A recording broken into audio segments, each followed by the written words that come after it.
What's up out there? So yesterday evening, they announced that the war was over, right? That's what they played on all the news channels.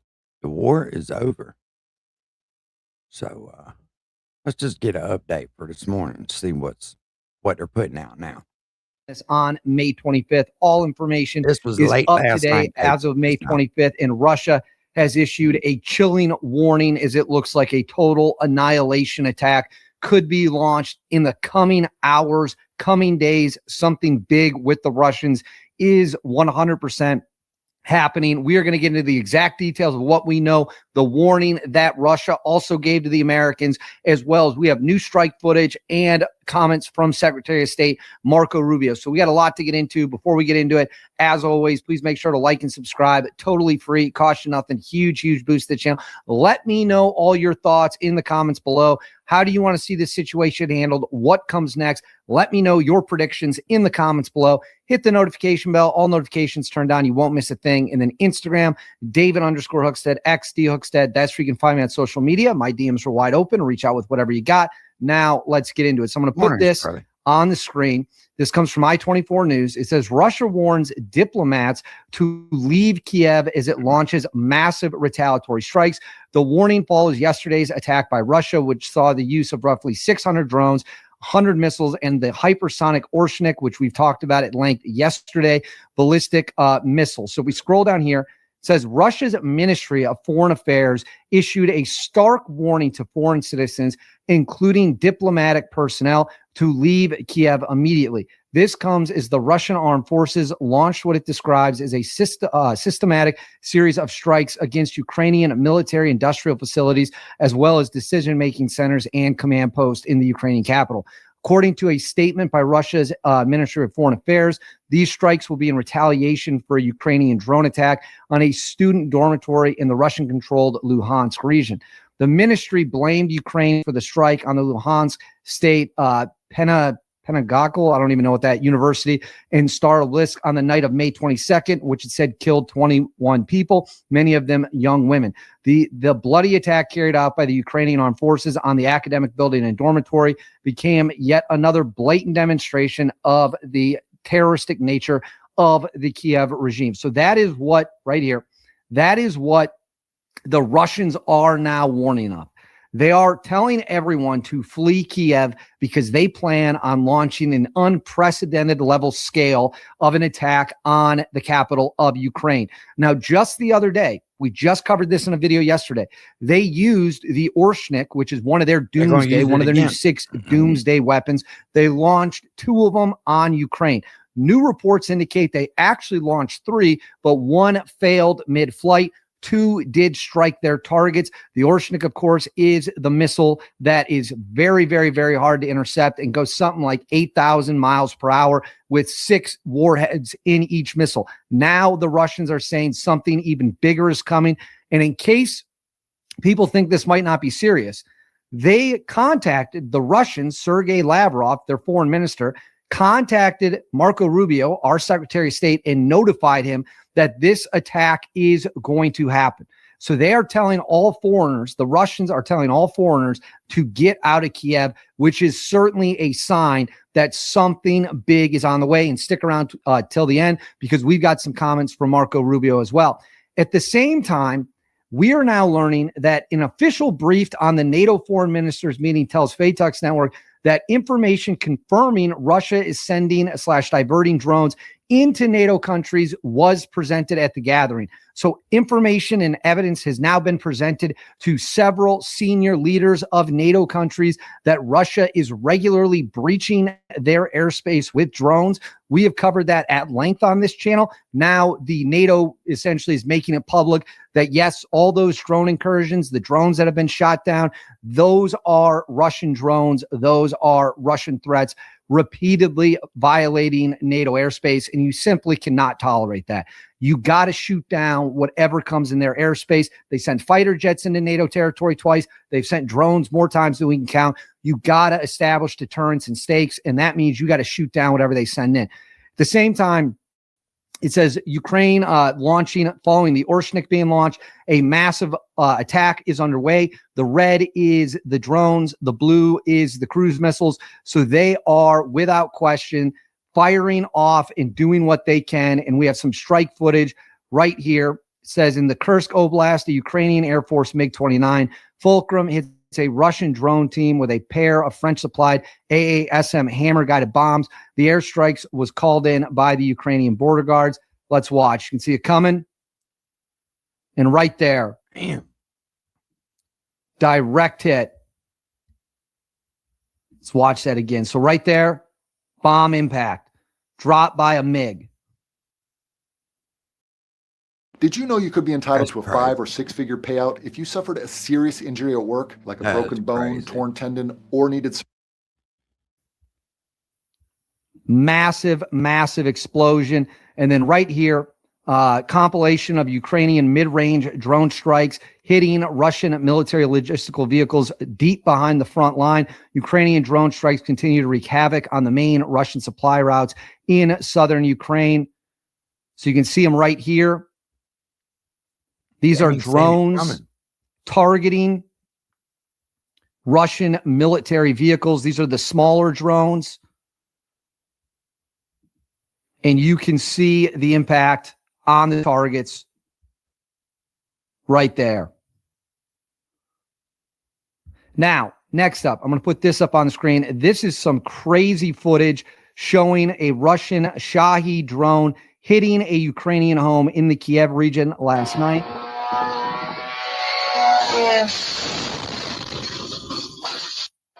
That is absolutely insane.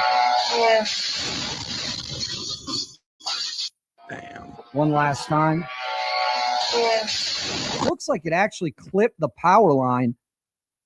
Yeah, it did right there. So it clipped the power line and then went down and smashed into that home. And then finally, right here, Secretary of State Marco Rubio discussing the situation. Let's listen to his comments.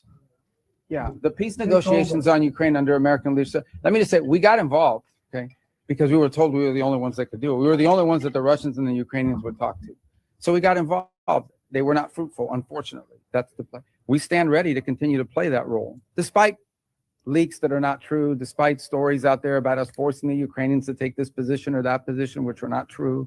If we see an opportunity to pull together talks that are productive, not counterproductive, and that have the chance to be fruitful, we're prepared to play that role. There are no such talks occurring at this time, but we hope that will change, because that war can only end with a negotiated settlement. It will not end with a military victory by one side or the other, at least from a traditional standpoint of how military victories are defined. So it will have to lead, and if we can play a role in making that happen, the president is very much interested in doing it. We just, over the last few months, just sort of sensed that there wasn't a lot of progress being made, but maybe dynamics will change. And if they do, we stand ready to play whatever constructive role we can play. So right there, Marco Rubio making it clear that negotiations are not going well, and this war is certainly not nearing an end. So as of me filming this on May 25th, we now know Russia is planning some kind of annihilation-style attack on Ukraine. They're tired of fucking with Ukraine. That shit's been going on for forever. So Iran says that we no longer will have a safe haven over there. We can This no construction America company can no longer needed be a over temporary solution for a Let's see what 3-year they're saying on how project to with do site it. offices. Iran's supreme leader, Mujtaba Khamenei, has issued a new statement through Iranian media. Russell Sutter is live for us in the Iranian capital of Tehran. And Russell's Yeah, I knew there was a reason why he went into hiding.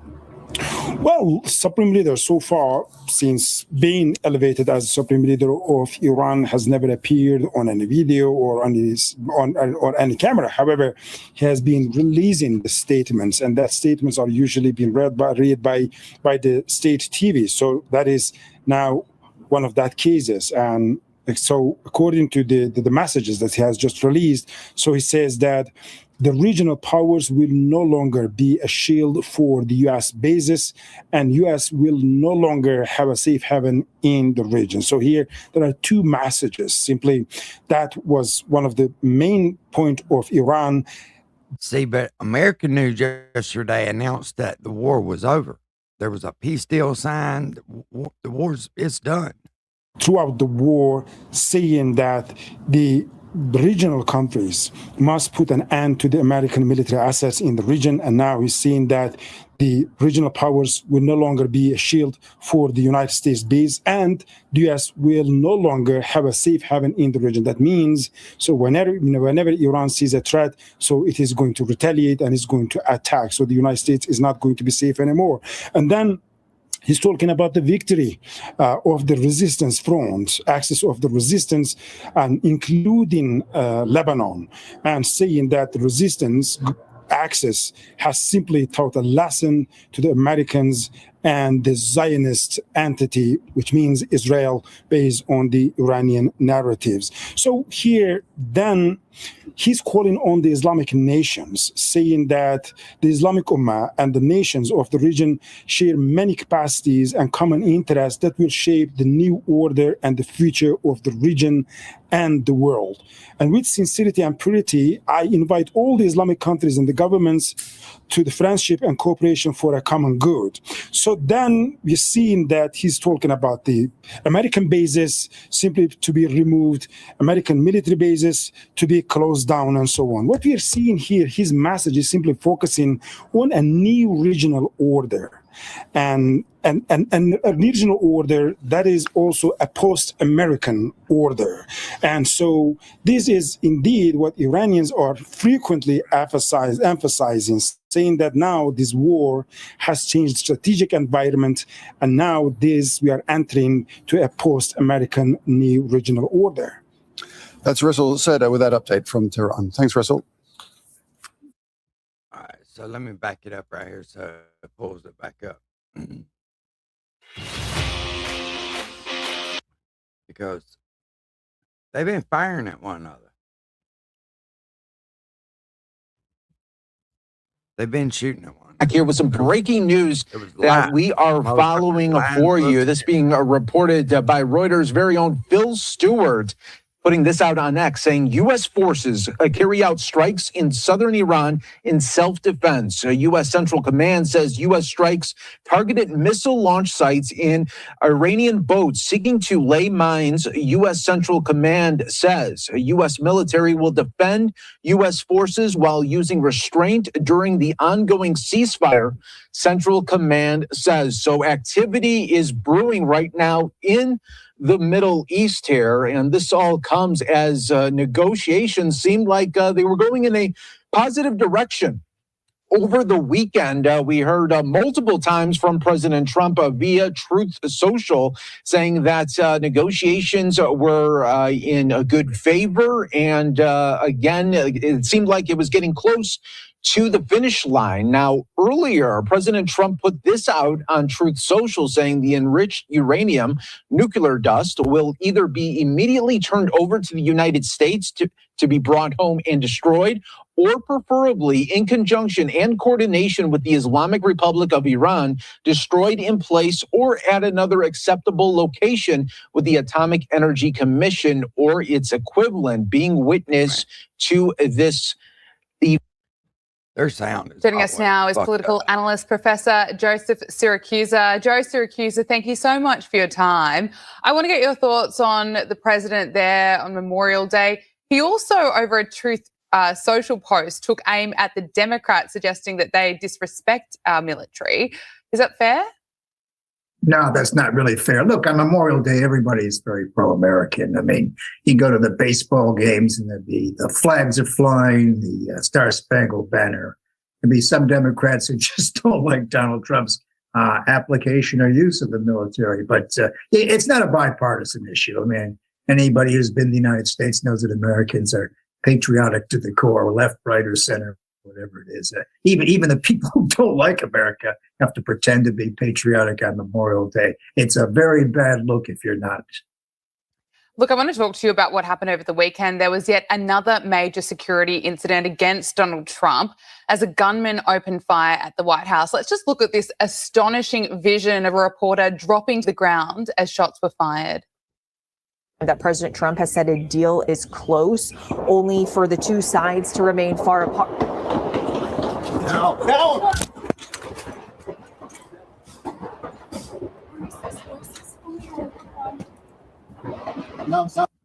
They Just terrifying. So the 21-year-old gunman reportedly fired multiple shots before he was taken down by Secret Service agents. But Joe, this is just the latest in a series of threats against Donald Trump and, of course, senior officials. I wish they just yes, Gabrielle. Look, American presidents have been shot at. I really do. I wish they'd just tell us the fucking truth, but they're never going to. You got Donald trying to manipulate the fucking stock market, obviously.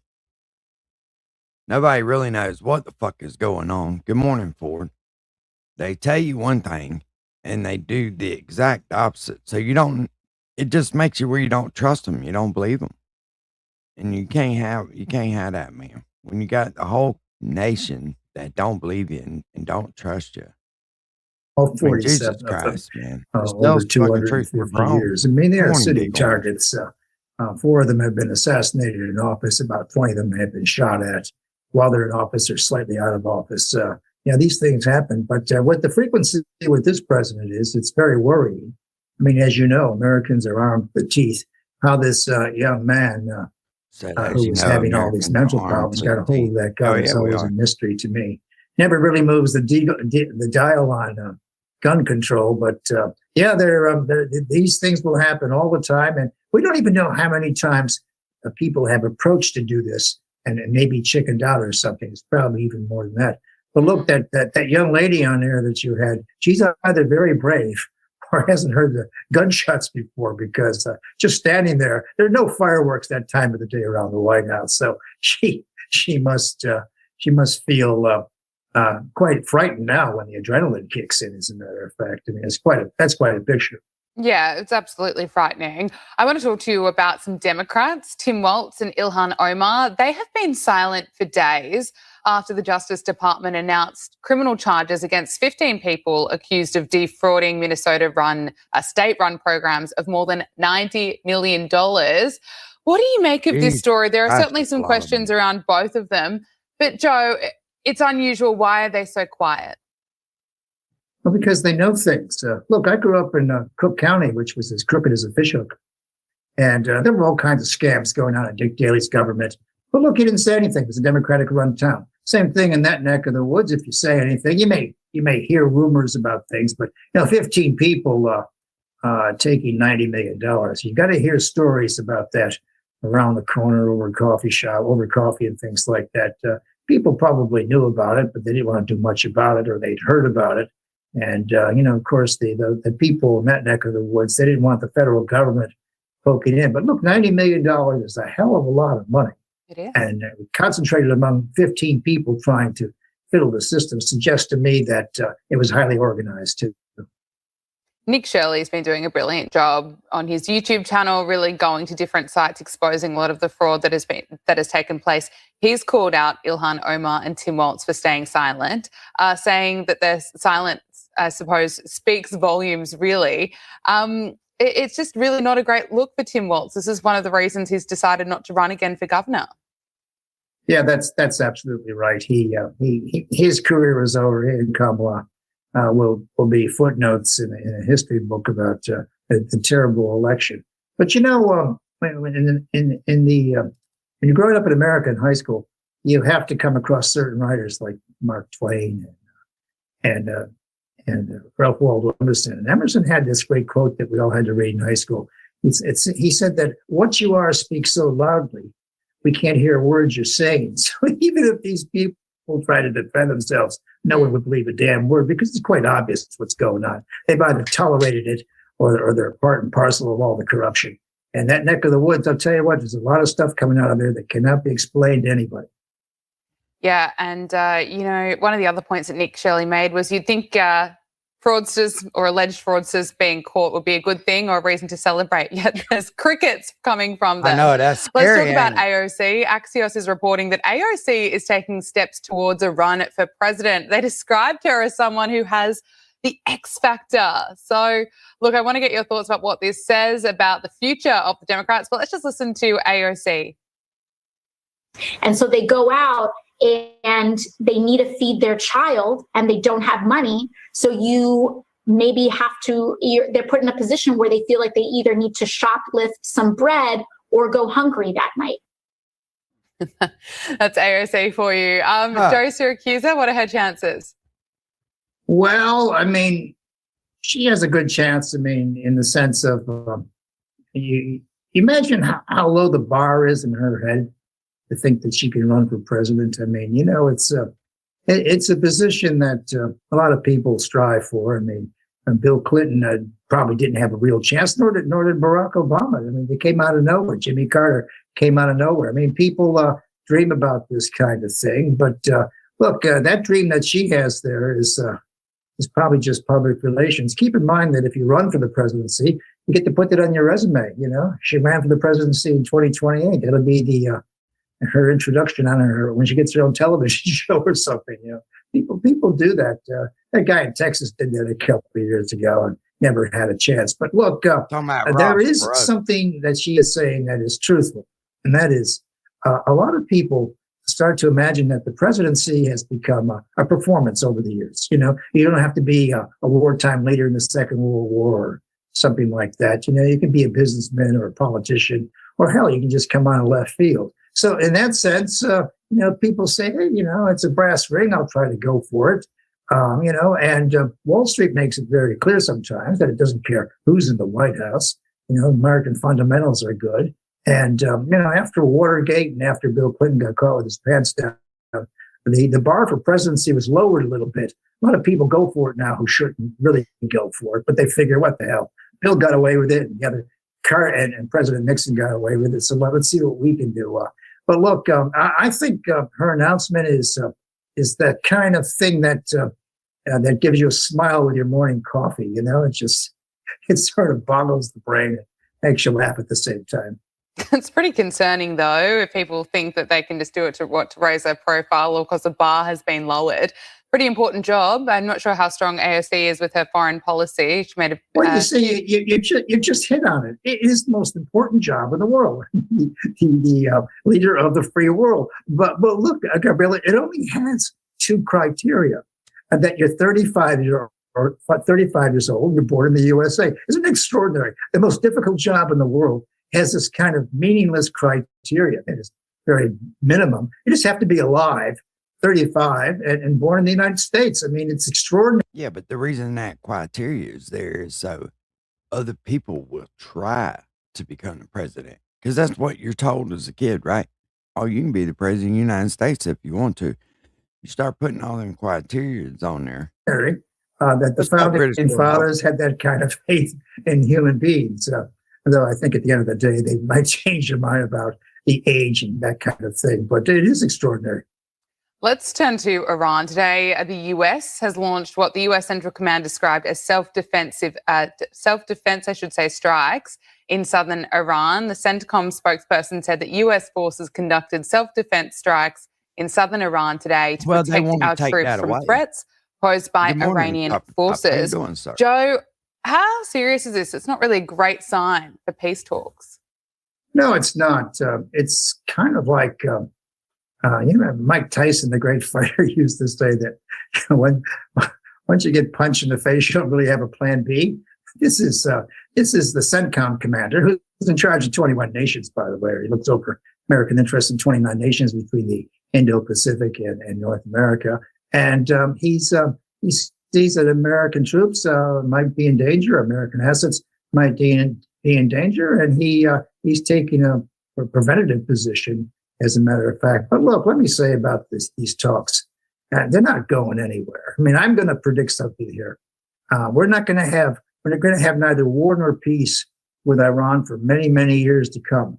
You know, when I was a kid in 1953, we had a ceasefire with North Korea. 73 years later, we still have a ceasefire with North Korea. We're still technically in a state of war. And the problem is that the United States president has to worry about midterm elections and general elections. The leaders of Iran don't have to worry about anything. They can just feed their people into the grinder. They don't give a damn about that kind of thing. And they're not playing the same game that we are. You know, and that's the problem, right? That really is the problem. A big chance, you know. we took a chance you and can tried tell to copper top. I wish you luck, sir. I hope you get create on the regime best you change ever by did. taking out the leadership, which is quite a move, by the way. It should have worked, but it didn't work. And we didn't realize that the Iranian people were just too beaten down to rise up. So, we had to do something else. But the Iranians aren't coming to this party. And the other thing too is, Gabrielle, is somebody forgot to tell the Iranians they've been defeated. These people are like some zombie movie. They just keep getting up and coming at you. I mean, these have been defeated by all, criteria. We've hit 14,000 targets there. We've taken out bridges, infrastructure, leadership. Anyone who raises their head there, we don't like them, get rid of. And they have no air cover. I mean, imagine an entire country spitting in your face with no ability to defend against the air. I mean, the only thing that, I think about for these people is, B-2s coming overhead with some very unpleasant delivery systems. I mean, they should worry about this kind of thing. But look, we're going to have neither war nor peace there. We might get some kind of closure on the Strait of Hormuz. Whether we ever get anything like a pledge from them not to create nuclear weapons. And keep in mind, if we took all their nuclear weapons, they could buy one off a shelf 10 years from now if they wanted to. And I'm sure they're planning these things down the road. So they have proved very, very difficult, but mainly because our plan didn't work. I said. We tried to rip out the leadership. That's exactly what I said the other day. We go in there and waste all these finances taking this nuclear dust, as they call it, and then China or one of them gives it to them. I mean, what's the fucking point? It's wasting it. We did a nice job if that's what the job is. And we counted on the Iranian people to rise up. I'm sure they would have liked to, but they just had been too beaten down. And, they don't have guns and ammunition in the closet the way Americans and other people do. They just weren't in a position to do it. So we had to fall on our own plan B, and we didn't have anything figured out here. And so the United States has done whatever it can there with its ally Israel, while the rest of the Gulf states try to figure out what goes on next. And let me just kind of preempt something here. I really don't know what this war will permanently change the architecture in that neck of the woods there, because the Gulf states were counting on the United States. They count on those naval bases there to keep them safe from danger. Well, that hasn't kept them safe from danger. In fact, the Gulf states have been open to attack from the Iranians. And as Iran plans to go on to, continue to struggle against the West, they're going to have an ally in Turkey, which is as pro-Palestinian as you can get. And so we got a lot of the architecture changing there. There's much talk about Abraham Accords, and everybody's saying Abraham Accords is just shorthand for normalization of relations with Israel. But you're not going to have a normalization because, as I say, the architecture there is changing, unlike any of the past wars in the Middle East. And that is, the Gulf states are going to try to figure out what to do next. The Iranians are going to try to team up with the Turks. And there are a whole lot of people there, like the Pakistanis at the end of the day, and the Egyptians, who have very strong views on the Palestinian people. Whether there's going to be a Palestinian state or not, I don't think so. But the thing is that these things are changing very, very quickly. President Trump, he'll probably lose the midterm elections. He'll be out of the picture, and then we're going to deal with the next guy. But these people, they don't have to answer to the electorate. They don't have to answer to God or anybody else. They just do what they damn well please. And the Americans are trying to figure it out all the time because we got certain rules. We may not look like we have certain rules, but we have certain rules of warfare and the rest of it. And we can't do what they're doing. And of course, at the end of the day, if you don't really give a damn about your own people, you don't have to worry about midterms or lobby groups. You can do what you want to do. And that's what these people do, is they're just playing with other people's lives. Whereas the American president has to worry all the time about committing American troops. Mm-hmm. There's a lot to unpack there. I want to pick up on something you said earlier, that Plan A didn't work. What does this mean for the Iranian people, and has it been worth it, even though it looks as though that America may be withdrawing at some point? Well, we won't withdraw entirely, and America will probably wish them well and maybe even provide them with arms down the road. But for the Iranian people, this is a loss. This was their moment. They couldn't rise to the occasion, which is not their fault. I mean, they've been beaten down. Thousands of them have probably been killed protesting, the rest of it. No, they're on the defensive here. The way the Chinese people and then the Russian people before them, and there've been all kinds of totalitarian regimes which have run roughshod over their people. And America has always held out a hand to them and tried to provide them what it could, sometimes covertly, sometimes out in the open. But this has been a blow to the Iranian people. Well, frankly, they don't deserve this regime, this clerical regime in Tehran. These guys are just a bunch of grifters and snake oil salesmen, and they just got the job. So difficult when there's so much pressure on Donald Trump when he's dealing with people who are lunatics, frankly. A lot of pressure on what sort of peace deal he's able to achieve. And it's, I suppose, quite hard to trust Iran. Yeah, well, the president has very few options here. He doesn't trust them as far as he can throw them. And frankly, the Iranians don't trust the Americans. I mean, we've attacked them several times now in the middle of peace negotiations. They don't trust the Americans to keep their word. And of course, the Israelis probably don't trust anybody at the end of the day except Israeli national interest. So you got all these people in this kind of three-way poker game trying to figure out how to win this thing. But look, Donald Trump's got a difficult choice here. The plan didn't work. He wants to put pressure on these people. Well, that didn't work. Are we going to get the nuclear enrichment? Well, that stuff's 10 miles underground. It's been smashed last year. I'm not worried about that. What I'm worried about is that the Strait of Hormuz open up for commerce to the world and the rest of it. That's most important. But look, the president's goals have shifted. His base in the United States is getting smaller, and there are all kinds of people in the neocons who want to see the president finish these people off. There are certain Republicans like Lindsey Graham and others who want to see Trump finish these people off. But how do you do that? I mean, this is very, very difficult. Trump has got several months to go before the midterms, which he's probably going to lose. And he's got to gear up the American people for one more push. But as you know, Americans, they worry about going to work, the price of gasoline, it's $5-6 a gallon. That makes it impossible for a truck driver to get on his cabin, put 200 gallons of gasoline in his tank or diesel. I mean, it's impossible now. So they're worried about other kinds of things. So Trump's trying to juggle a lot of things here at once. And you know what? He's probably doing all a human being can do. And the people around him have to step up. But I have to say on Memorial Day, we got troops in that area. And you hear these fucking Democrats, oh, you're failing. Well, imagine, because you're undermining everything the man's trying to fucking do. And airmen and the rest of it. Proud Some of them have been there for a year, Gabrielle. I mean, that's a long time on station. And they haven't seen their families. They're very angry, but they're serving their country because, when the president asks the armed forces to do something, they are prepared to do it. That's their part of the deal. And his part of the deal is to make damn sure that they're protected while they're there and taken care of when they come home. So that's what Memorial Day is about. Yeah, and we are so grateful for them. Joe Siracusa, thank you so much for your time. We have to leave it there. Okay, thank you. Connection isn't just physical, it's mental too. And that's actually why I wanted to share this. It's called Blue. Ayatollah Khamenei issuing a statement saying U.S. military bases in the Middle East are no longer safe. This comes hours after the U.S. conducted strikes on the Islamic Republic, with U.S. Central Command giving an update. Spokesman Timothy Hawkins saying, quote, U.S. forces conducted self-defense strikes in southern Iran today to protect our troops from threats posed by Iranian forces. Targets included missile launch sites and Iranian boats attempting to emplace mines.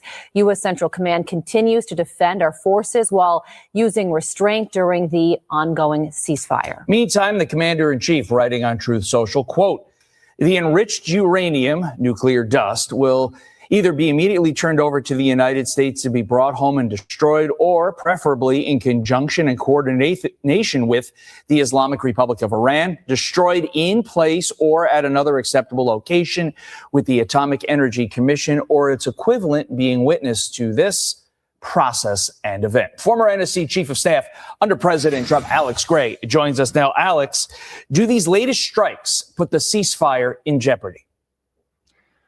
Hey, Todd, good to be with you guys. I don't think they do necessarily because, look, the Iranians know that the blockade is having an extraordinary effect on them. They're having to readjust their supply chains from the Gulf to Central Asia. It's been a very traumatic couple of months for the Iranian economy and for the regime itself. I think they have every incentive to come up with a deal that allows them to go back to what they're best at, which is trying to keep power for themselves. I think this is a kind of blip in the ceasefire. I don't think it's going to derail the process. Also yesterday, the president added another layer of things by calling on a myriad of countries in the Middle East to join the Abraham Accords.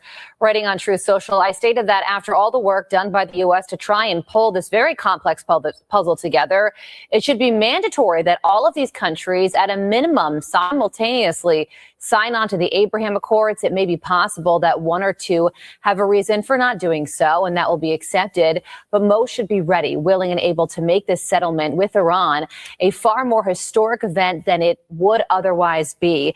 The countries listed included Saudi Arabia, Qatar, Egypt, Pakistan, Turkey, Jordan. Explain why the president is calling for this at this time and the likelihood that this will actually happen. So, Carly, I think this is actually a strategic masterstroke. If you go back to the first Trump administration, and really the main diplomatic achievement of not just the Trump administration, but really of the last 50 years, was getting the Abraham Accords done. And what was it that stopped us? It was Joe Biden's inability to make any progress during his administration. Well, now the president has this extraordinary leverage to expand those accords. And the leverage is that the Gulf states have suffered economically from Iran's missile strikes, Iran's aggression. They want to see some sort of accord. They want to see a diplomatic solution. Well, what's a better way to get a diplomatic solution than to have the Gulf Arab states put pressure on Iran to get their economies back on track? And in exchange, the United States requires them to recognize Israel and join the accords. It's actually a brilliant strategic stroke by President Trump, and it's going to leave the region much better off than it was before the war started. Let's go beyond that. What would it mean for our kids, our grandkids, and beyond if not only was President Trump able to eliminate the possibility of a nuclear Iran, but also bring peace to the Middle East, where literally there has never been peace? What would that mean, Alex? Well, it would be transformative. And the Middle East has been a byword for conflict and chaos for decades. And we would have a Middle East. We're already seeing it. When you go back to President Trump's 2020 accord between UAE, Morocco, Bahrain, and Israel, the trade ties, the diplomatic ties that grew up very quickly between those countries because of what President Trump put together. Imagine that expanded to countries in North Africa, to countries throughout the Gulf. It would be a sea change in how the entire Middle East operates. And it would be potentially, we could go from a region, like I said, that is a byword for war and chaos, to a region that is about prosperity, stability, and growth. And that would change the whole geopolitics of the globe. And Alex, just going back to where we are today, yesterday, the Iranian president called for the restoration of the internet in the country after an 87-day blackout. And reports are that it is slowly being restored. You have to wonder about the timing of this and if this is related to these heightened peace talks, or could it be the state of the economy, of course, in shambles, due in part to this internet blackout? What do you think?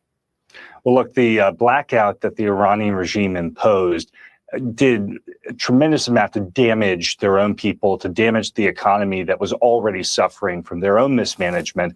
I think they realize, like I said earlier, Carly, that they cannot sustain this type of behavior much longer. They have to come to the table, whether it's because of the blockade, their own self-imposed internet blackout, and a number of things. It's time for them to come to the table and recognize that President Trump has orchestrated a strategic victory against the Iranian regime. It's time to cut their losses and find a way to mitigate the damage that they have done to themselves and to the region. Alex Gray, former NSC chief of staff under President Trump, thank you very much. Be sure to like and subscribe for all the Fox News latest on YouTube, and catch full shows streaming now on Fox One. Let's see what's going on in Cuba. It takes 90 seconds for this NASA-engineered AC cool down your room. It's smaller than a toaster, cools any room in 90 seconds Yeah, and uses just a fraction of the energy of a regular AC. We have a lot going on in the world right now, frankly, with foreign policy. Let's talk about Cuba now. This week the administration indicted former President Raul Castro. He's 94 over these murder charges connected to shooting down 2 American planes. This is back in the 1990s. Do you think that Castro could essentially end up in a U.S. courtroom? Well, that's a big question. I mean, obviously, we saw what happened with Maduro down in Venezuela, and everybody's looking at that as a case study. With that said, the Cubans know that we'd like to do something like that, so they're going to take He's extraordinary 94. measures What's the fucking point? to hide him, to keep him from being vulnerable to that type of special operation. And it would be a different sort of thing. We don't have the array of forces sitting off the coast of Cuba that we had with Venezuela, although we did put a carrier task force into the region, which says a lot about our commitment, sitting somewhere in and around Cuba. So it's got everybody thinking about that. Of course, the other side, too, is Cuba literally is 90 miles from the U.S. So we can actually, and we have a fairly significant base at Key West, Florida. So we could theoretically launch a special operations strike from U.S. soil into Cuba. That's well within the realm of what's possible. But Cuba's watching for this. Certainly, the Chinese and the Russians have large intelligence collection activities on the island, and they're watching for this. So it'd be very difficult to basically seize him and take him to a U.S. courtroom. Theoretically possible, but I think this is more just to make a statement and to use mostly as a negotiating point with the Cubans to come to some sort of arrangement on a broader range of issues outside of that. Although, with that said, those planes, those U.S. planes, those U.S. citizens, and a green card holder that were killed back in 1996, that was open and shut. That was in international waters. There is and it was a decision that was made by Raul Castro. So there isn't a lot of question as to whether he was culpable in what happened there, or that this was essentially homicide. It was murder. I wanted to get your reaction to something that Trump had said earlier this week about Cuba. And I'm just going to ask you too, before we play that bite, in your opinion, could the indictment, is that kind of a way to lay the groundwork for military action in Cuba? And this is what Trump said about Cuba. Let's take a listen. The presidents have looked at this for 50, 60 years doing something, and it looks like I'll be the one that does it. So would be happy to do it. 60 years. So, I mean, he said, we'll be happy to do it. Sounds like, military action certainly is a possibility there. It's a distinct possibility. I would remind anybody, look at the geography of Cuba. That is not a place we want to fight. It would be a very, very tough operation. It'd be very difficult. There's a lot of hilly terrain. It's very heavily vegetated. There's just a lot of reasons why fighting in Cuba would be difficult. And even if you have 80% of the population supporting you, you still have 20% that don't. These are hardcore believers in the current regime. These are hardcore revolutionaries that would resist. And certainly if we've learned nothing since World War II, that a resistance movement of that size can, eat up a lot of military resources, cause us a lot of casualties, and cost us a tremendous amount of money. And we don't achieve what we want. And a case in point, just look to Afghanistan with how much effort we put into there. Cuba would be that much worse. Even though it's closer to the U.S., it'd be that much worse. The other side, though, is I think we're looking at something like what happened in Venezuela, which is we ended up coming to an agreement with the regime on a lot of different things, and we found that satisfactory. Okay. Real quick before we go, Russia and Ukraine. I can't believe, but it is in the 4th year now. It shows really no signs of slowing down whatsoever. And this weekend, Russian troops launched a massive attack on the capital of Kyiv. What do you know about that attack? Well, it was a big attack. Ryzhikov missile, which is a hypersonic missile, was used in this. That's very difficult to stop. In fact, some would say virtually impossible to stop. Obviously, it's capable of carrying a nuclear warhead, was not carrying a nuclear warhead. I think Russia was just making a statement. But actually, it's interesting. There's a lot of experts are looking at this saying this is a sign of weakness on Putin's part. Problem Putin has is he's not making gains on the battlefield. The only people making real gains on the battlefield are the Ukrainians. Moreover, the Ukrainians are now able to strike all over Russia. They've been hitting oil facilities, critical infrastructure. They just, within one of the occupied areas of Ukraine, they just took out the FSB intelligence headquarters. I believe it's in Luhansk Oblast, the province there. And so they are having an incredible impact, and they're hitting all around Moscow. And it's bringing the war home to Russians. And there's a lot that's been out there, a lot that's been written, is there seems to be a sea change in mood that basically Putin has lost his way. He's not going to get anywhere.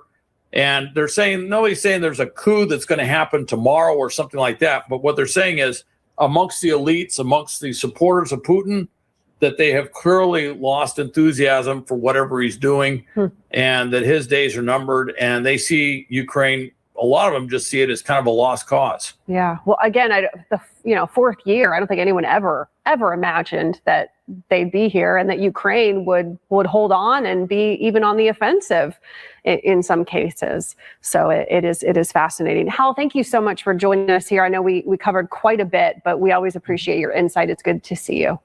Good to see you, Ellen. Where should you invest $100 today? Control. Well, according Nowhere. to Elon Musk, anyone who invests in his company, SpaceX, today, before the company goes public, will have a chance to make 1,000 times their money. That turns $100 into $100,000, $500 into $500,000, and a tiny stake of $1,000 into $1 million. I know that sounds crazy, but I believe he's right. You see, Elon Musk recently confirmed he will soon take SpaceX.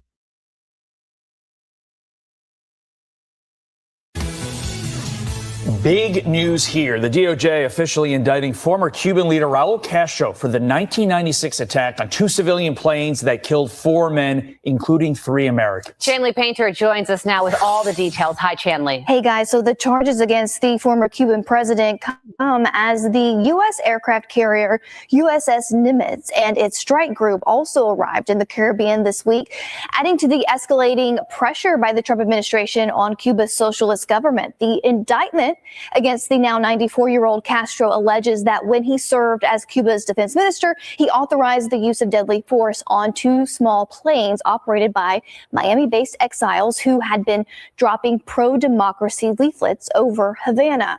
It charges him with conspiracy, destruction of aircraft, and 4 counts of murder. Acting Attorney General Todd Blanche saying he expects Castro to face justice in the U.S. President Trump is committed to restoring a very simple but important principle. If you kill Americans, we will pursue you, no matter who you are, no matter what title you hold, and in this case, no matter how much time has passed. President Trump had this to say when asked about what is next for the Caribbean country. What's coming next for Cuba? Well, we're going to see. It's a failing nation. You see that it's falling apart. We're there to help the families, the people. And again, a lot of those people are related to me in the sense that I've had such a great relationship with Cuban Americans. On a humanitarian basis, we're there to help. And Secretary of State Marco Rubio, who is Cuban American, put out a rare message in Spanish to the Cuban people, backing the U.S. blockade of fuel to the island, saying the U.S. is offering a new relationship and is ready to help in exchange for meaningful reforms. In Estados Unidos estamos listos. In the U.S., we are ready to open a new chapter in the relationship between our people and our countries. And currently, the only thing standing in the way of a better future are those who control your country. And meantime, the Cuban government says, quote, the revolutionary government. Really think about it. How awesome would it be for the Cuban people to be pushed into a newer society like what we have over here? Them people over there been suffering for a long time. But as far as like them showing pictures of them following behind trash trucks and eating, come on, you're on an island, man. There's fishing string. Them people, I've been to the Bahamas in that area. Them people are always cooking out on the beach. There's no reason. I mean, there's plenty of resources around there. Government condemns in the strongest terms the despicable accusations by the Maybe a United little States rough. Department of Justice and the current Cuban president accusing the U.S. officials of lying about the incident, calling it, quote, legitimate self-defense. Guys? All right, Chanley Painter live for us. Chanley, thank you. Let's bring in New York State Comptroller candidate who immigrated from communist Cuba to the U.S. when he was 7 years old, Joseph Hernandez. Joseph, thank you so much for joining us. Acting Attorney General Todd Blanche received a tremendous amount of applause in Miami yesterday when he announced this indictment. So there are Americans who deeply care about this and have been waiting a long time for this to happen. Tell us why. Well, look, it's been 30 years since this incident occurred, and the Cuban community felt betrayed by the lack of response by the government at the time. The Cuban people have been oppressed for a very long period of time, 70 years now. We know what this regime is capable of, and we're delighted and grateful that President Trump has stood up to what we believe is justice and fairness. Yeah, and to your point, here's some reaction from other Cuban Americans. Watch this. I'm very excited that after 30 plus years, we got a president who listens to us and cares and knows the real threat that is Cuba to the national security. The Trump administration is the only government that has given us hope and possibly an opportunity to return to the old country. It was long overdue for our community, and I think it's about time justice is served.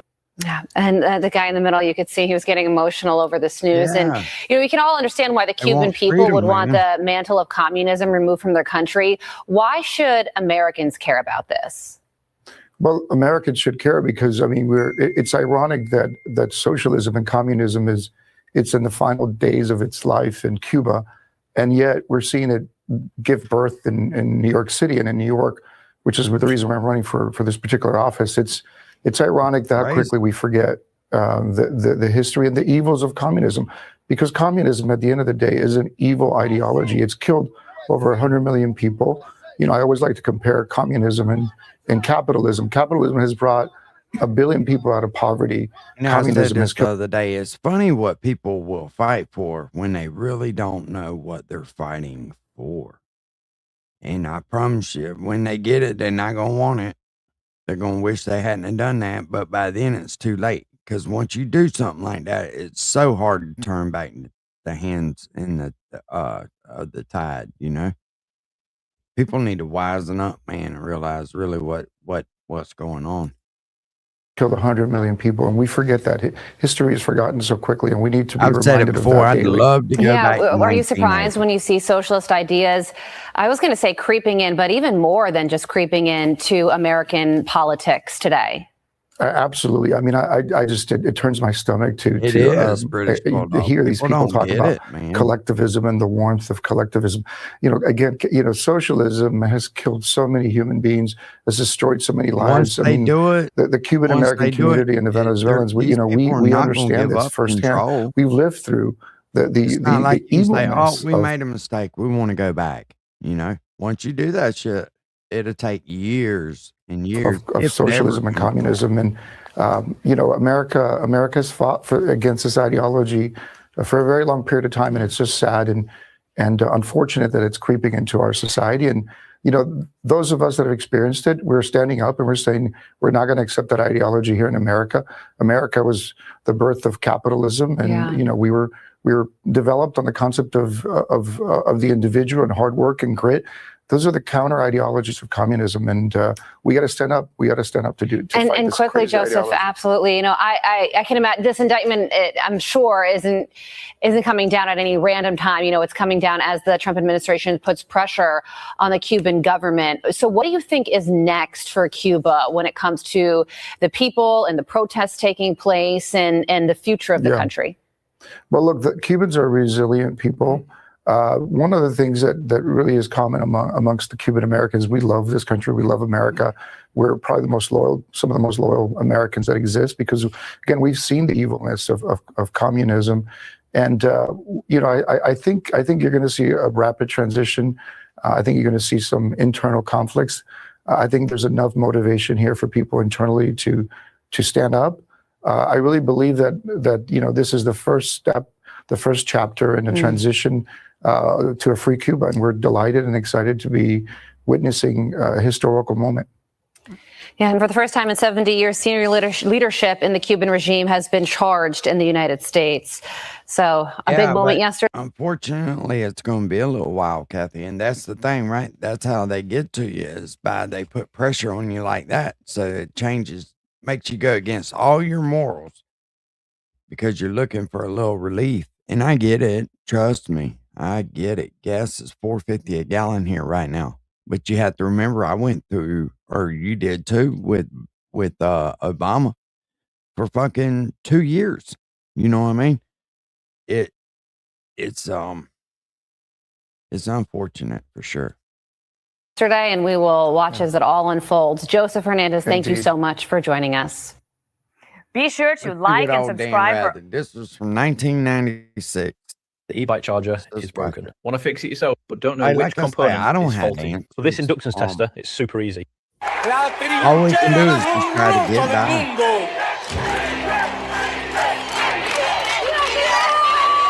I will say this, though. I think the American people don't realize just how good we got it. And then when there's a little bump in the road, we freak out. Imagine if we were living like these people. These people don't have no gasoline. They don't have no lights. They ain't got no air conditioner. They don't have free internet. You know, they can't go and get on a public transportation. So it could be much, much worse. Much, much worse. This is the portrait of a revolutionary. Fidel Castro will be 70 this August. Here he is adored, cherished, like a grandfather, a walking national monument to himself. But he is also despised. Thousands flee Cuba any way they can, anything to escape the tyranny of its master. That right there, I've seen that with my own eyes. And when you see human life on rafts with no kind of propulsion, nothing, just trying to flee a country, that tells you something is wrong. This is not a revolution. This is nothing. This is a garbage. This is a garbage. I love the man. I would die for the man today. Who is he really? CBS Reports took its cameras and went to find out. We were given unprecedented access to Cuba and to Castro, from the streets of Havana to the peaks of the Sierra Maestra Mountains, where he became a nation's rebel prince. Take me back in time to that moment. What was in your mind and heart? He was in the upper level of courage. We walked in the dark at night to meet Castro. The people went crazy when they saw him. But there are those in the United States who believe him to be evil, and the U.S. government attacked him here at the Bay of Pigs. The mission to CIA was, you take him out. 36 years is enough! 36 years is enough! A cry many still make today. No more torture! Castro has to go, and has to go quick. He is the one man who has created today's Cuba. He has brought them bread and bitterness, opportunity and oppression. And I was amazed, and I said, who is Fidel Castro?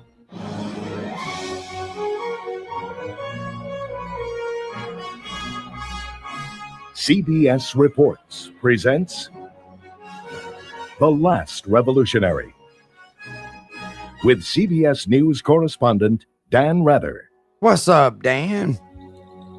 This is where the man became a myth. Well, you remember when we all stunning, used to secretive sit up and watch maze of the Dan Rather, on nightly news?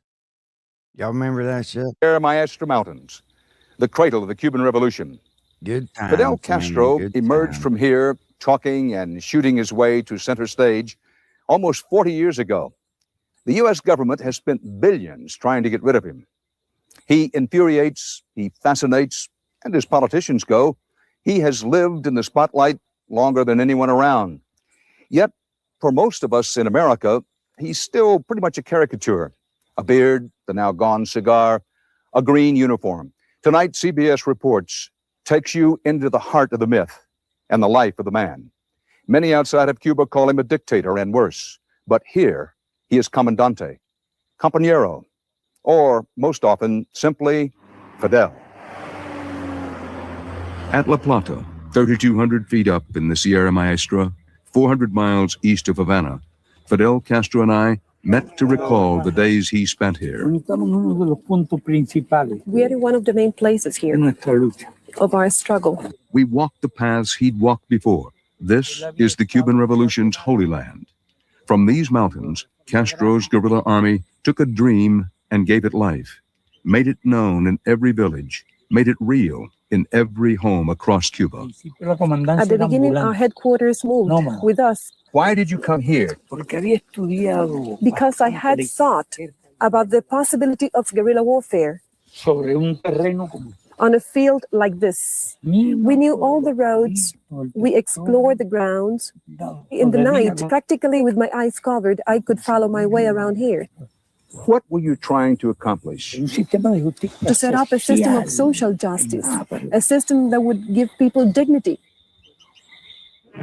President Fulgencio Batista takes first. It was 1956, and Fidel Castro's enemy was this man, Cuban dictator Fulgencio Batista, a corrupt politician, supported by the American government and partner to the American mafia. He was actually their partner in the gambling business.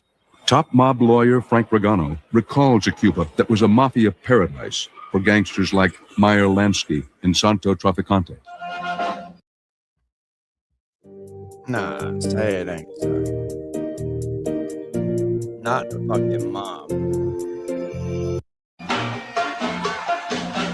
Without any question, there wasn't a better place in the world for a mobster to operate a business than in Havana, Cuba. That was a great time there. Anything you wanted was there. It was available. But not to most of the Cuban people. Havana burned as workers rioted, taking the rebel message to Batista's backyard. Castro's legacy was being carved out for generations to come, a leader willing to put his life on the line. Throughout that process, something very important happened. That was that people began believing in somebody, believing in some movement, in something. The Sierra Maestra. Reporting for CBS News, Robert Tabor and cameraman Wendell Hoffman found Castro when Batista's soldiers couldn't. They showed the world the rebel army was growing. It is not the same to fight for liberty as to fight against it. Tabor found some other people he'd been looking for. 3 American teenagers whose fathers were stationed on the U.S. Navy base in nearby Guantanamo. Mike Garvey, Chuck Ryan, and Victor Buellman had run away from home to fight for Fidel. Are you fucking All kidding me? fresh-faced and filled with revolutionary passion, Garvey, Ryan, and Buellman helped shape world opinion. After all, they lived with, marched, and fought alongside the rebels. Eventually, the 3 boys left Cuba, taking with them their intimate knowledge of Fidel Castro and keeping it secret until tonight. Put your bag down and come on up. Hey, big guy. Yeah, you got shorter. I'll take a hug. When's the last time you shaved anyway, huh? This Florida reunion is the first time Mike Garvey, Chuck Ryan, and Victor Buellman had all been together since they left Fidel Castro's Sierra Maestra headquarters 37 years ago. When I first met Fidel, it surprised me. What surprised me was the force, the amount of people that were involved. There wasn't any. Basically. 14 people. I mean, that was the army. We persisted. We persevered because we were deeply convinced that we were right. I don't think he had a doubt in the world that he was going to be successful. You know, it's just a matter of when. Absolutely. At Castro's side was his younger brother Raul and the equally dedicated Argentinian doctor Che Guevara. Is it fair or unfair to say when this picture was taken that you were a theoretical communist, Marxist-Leninist, but not a party member? Is that accurate? Yes, I was not a member of any party, and Che Guevara was not either. We were members only of our own movement. I don't think he had any idea of communism at that time. I don't think he was a communist. No, I never I don't thought he either. was a communist. People were tired, fed up of corruption, racial discrimination, sex discrimination. He was going to make Cuba better. That was the attitude. And he had that attitude. You could feel the attitude. Castro transformed himself from a young rebel to a seasoned comandante with a battle plan. Fidel was definitely a combat officer. He knew what his program was and how to do it. Fidel knew what was 20 miles in a circumference around us. He knew it all. Mr. President, when Bob Tabor was here, Señor Presidente, cuando Bob Tabor estuvo aquí, you spoke a little English with him. Well, how about trying a little now? 1957 was a bad time, very rain. And one competition between Yankees, we were 3 days with the radio. Listening to the Yankee games? We have rain, we had not airplane. 3 day vacation, 3 days vacation. 3 day vacation. What a scene. You're up here, the war is on, but it's raining so hard. And the World Series is over, and the Milwaukee Braves are the new world. You were hearing the Yankee game? Yes, the Yankee game. If Fidel Castro was the godfather, this woman, Celia Sanchez, was the godmother of the Cuban Revolution. Closer to Castro than Che Guevara. Closer from the very beginning than anyone. Celia Sanchez. Tell me about this woman, Celia Sanchez. Cuénteme de Celia Sánchez. Bueno, Celia fue la que más nos ayudó. Celia was a very courageous woman, very firm and most talented. We were called What's compañeros, up, and doing? she was a compañero. Celia was a soldier. Yeah, absolutely. This is my favorite picture. Celia Sanchez is putting a bandage or some kind of bandage on your finger. Do you remember this? I like this picture much. I was not familiar with it.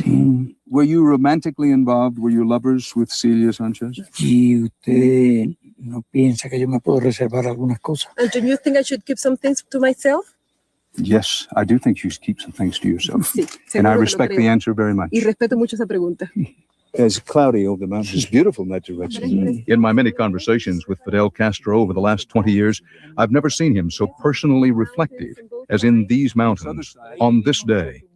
And I wondered, was this a genuine look back or a phony act contrived by a master? We used to live there a long time and we went through a lot there. Were they your best days? Sí, digamos que sí. Let's say yes, they were. Been downhill since then, no? These motherfuckers. Yes, sort of. Era más feliz aquí. I was happier here, you know? Estaba todo por delante. Everything was still ahead of us. When we come back, Castro takes power, and the few people who really know tell us how he got there. Motherfucker said, been downhill since then, huh? What an asshole.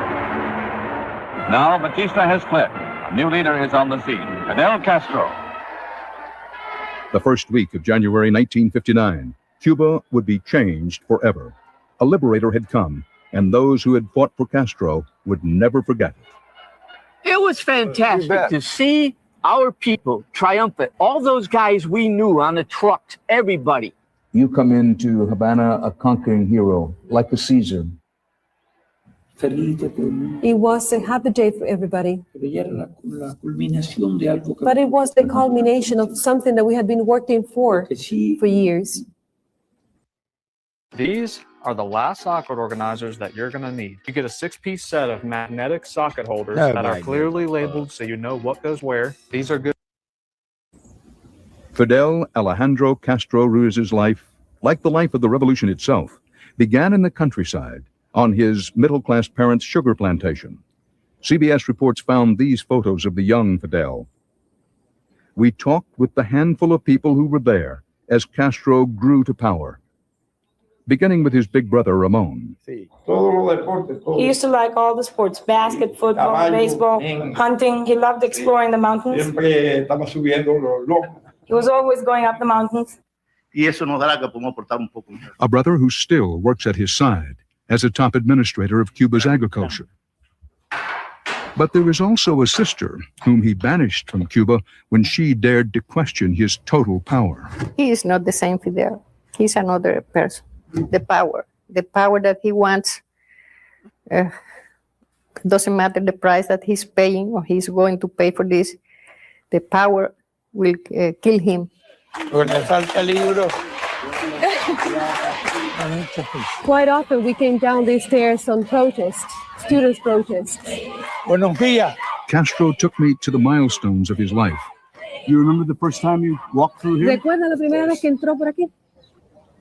Sí. Yes, I do. ¿Qué hacen en la Plaza Cadena ahora? Havana University was his political crucible. Here, he first found an audience. Today, he commands one.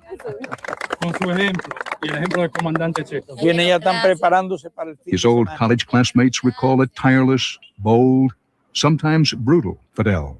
An intrepid man. He was almost in the upper level of courage.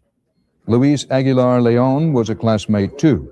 Once he was even a friend, but like Castro's sister, he would be banished from Cuba. Now he's a newspaper editor in Miami. And in some of the discussion we have, he would be reasonable until you say, no, you're wrong, Fidel. Maybe you didn't read this or any argument. And then he become usually very angry. You don't know what you are saying. The dialogue stopped there. You cannot tell Fidel, you're wrong twice. I've heard that this is where you were introduced to political violence as an option. Is that He true? oído decir que fue aquí donde se le presentó a usted la opción de la violencia política. It was here where I had to put up my first resistance.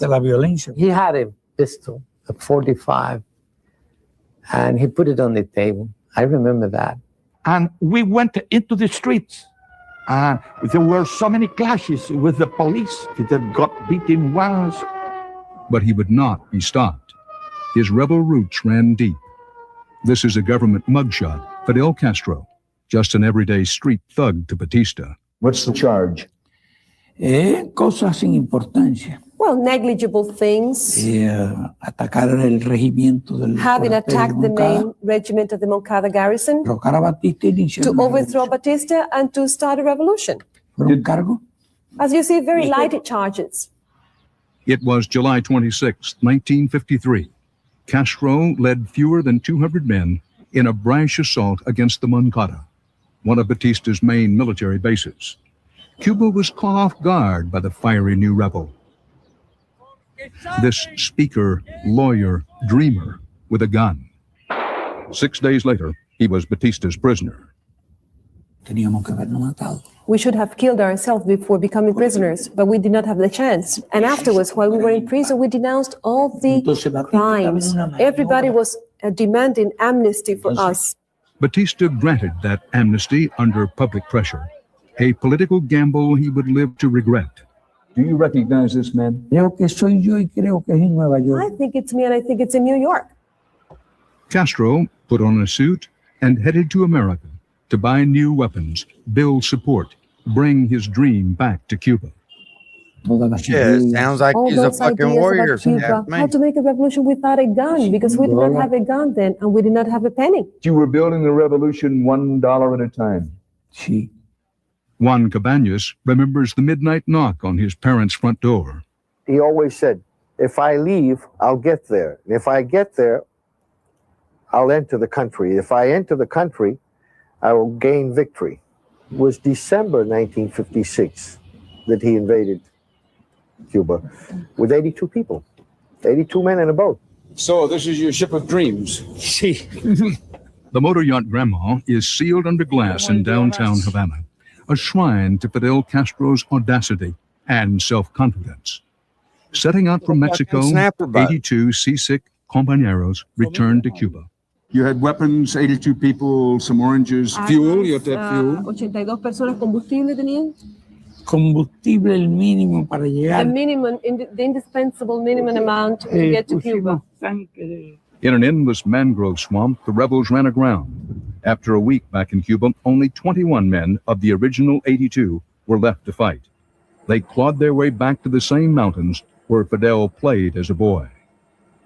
It took 2 years. The 21 men became a movement that fought a revolution as Castro changed history. The power was now his. It was a moment that has become Cuban legend. His first speech, a white dog came, and then Fidel did a very unusual thing. He picked up the microphone and he began to do this.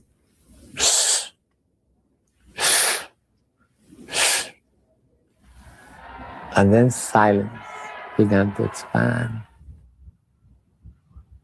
And then, as the wind comes in a hurricane, came like Fidel, Fidel, Fidel, Fidel.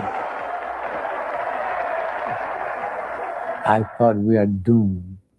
We are doomed. Who can tell now, Fidel, you are wrong? Today, no one can. Comparing himself to a holy man, he is clear about how he wants the world to remember Fidel Castro. Era socialista. That he was a socialist. That Castro wanted a more egalitarian society, a society as many other men has dreamed of in the past. Cristo entre ellos. Jesus among them. Y fíjese lo que le hicieron. Jesus Christ, and look what he went through. Lo acusaron. He was accused, he was wrongly accused, he was vexated, he was slandered. Además, lo crucificaron. And he was crucified. You have been at the apex of power longer than anybody on the world stage, with the exception of King Hussein. What's the best thing about it?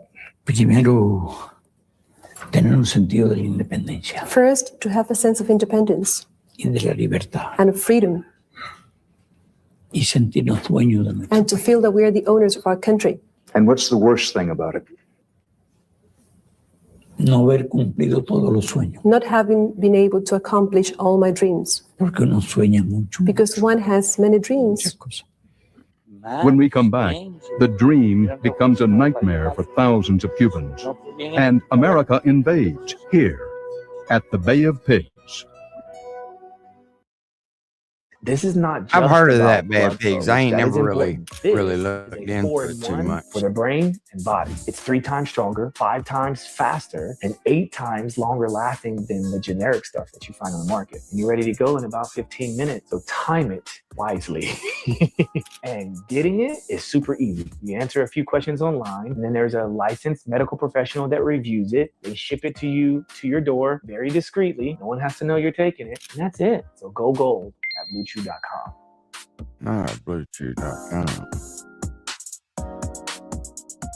They're always trying to sell some shit, ain't they? Let's take a walk on the beach. This is the Bay of Pigs, where America tried to overthrow the Cuban Revolution and do away with Fidel Castro. We walked the battlefield where few Americans ever get to go. President, why do you think the United States did this? Bueno, primero quería liquidar la revolución. First, because it wanted to do away with the revolution. As the world watched, Castro shut down casinos and threatened to nationalize American businesses. Disillusioned and bitter, thousands of Cubans, particularly the wealthy, abandoned the revolution. Some had no choice. Castro's own sister, Juanita, opposed him and soon left Cuba for Miami. I said, I am not any soldier of your revolution. I am not the kind of people that you can order and give order and say, do this and do that. No, I am a person who I'm trying, helping the revolution. But this is not a revolution. This is nothing. This is a garbage. This is a garbage. The cruel side of the revolution and Castro's total authority became issues. This public execution horrified many Cubans, including Eloy Gutierrez Menoyo, a top rebel commander from the Sierra Maestra. Today, he's a free man in Miami, but like Juanita, he spoke out and tried to fight back against Castro. And for that, he spent 22 years in a Cuban prison. He says Fidel promised a revolution as Cuban as the palms, with liberty and bread, but it was not to be. Meanwhile, in 1959, Castro came to Washington and was met by then Vice President Richard Nixon. But behind the scenes, another agenda was soon set. This top-secret White House proposal was prepared and passed on to the CIA. The stated objective, quote, to bring about the replacement of the Castro regime. I, John Fitzgerald Kennedy. But it was President Kennedy who turned policy into war against Castro. Advising him was Secretary of Defense Robert McNamara. We considered him an enemy of the U.S. at the time.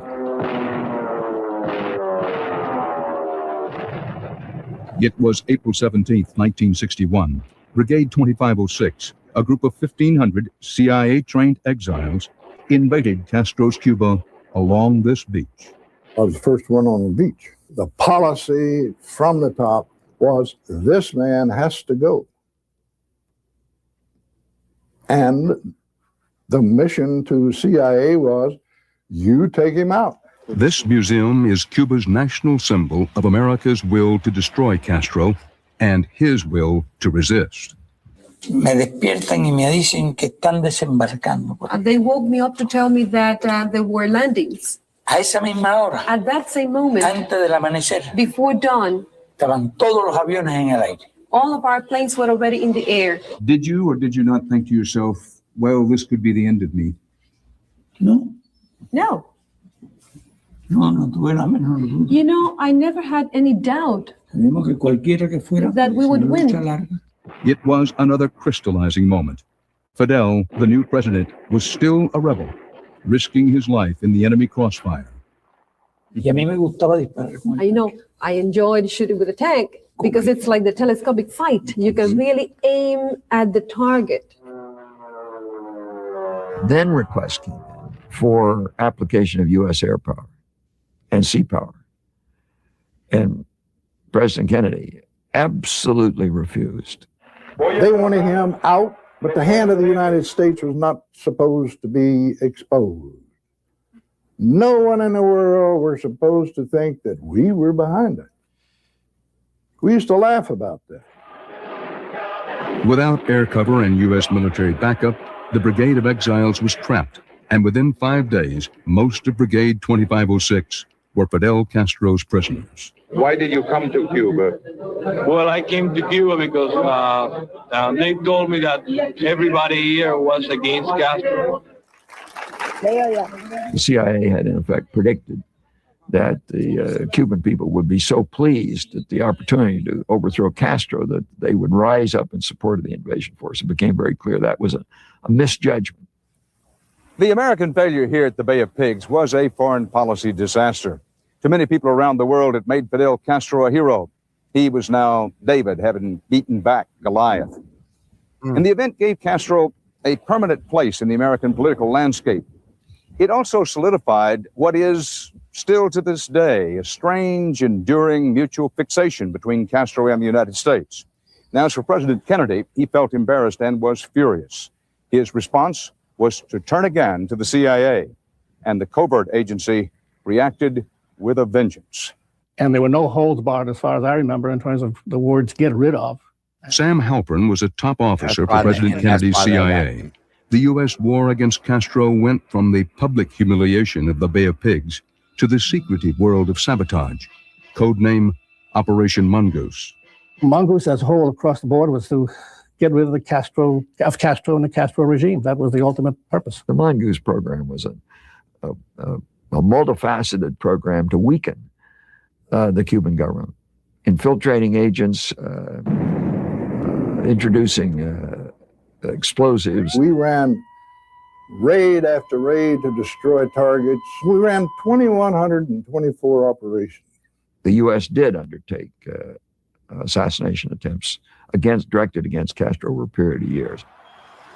Castro, his revolution threatened by an enemy just 90 miles off the Cuban coast, reached out for a friend halfway across the world. Unquestionably, the Soviets had strategic interests, but we also had strategic interests of our own.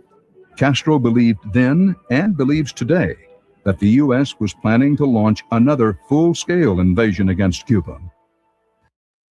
Smart founders know something most people miss. Get your domain name even if you're not ready to launch your business. That's crazy. I never knew Now, all that was a misjudgment on their part, but it was a failure on our part to put ourselves in their shoes and ask ourselves, how are they going to interpret what we're doing? Y fue precisamente And ese it was peligro precisely that danger, de una the danger invasión directa of a direct invasion la que by the American forces that led a la crisis. to the missile crisis. Time seemed to stop as Soviet nuclear missiles were discovered on Cuban soil. Those are Russian-made, Russian-manned ballistic missiles. A terrified world sat poised at the precipice of nuclear war.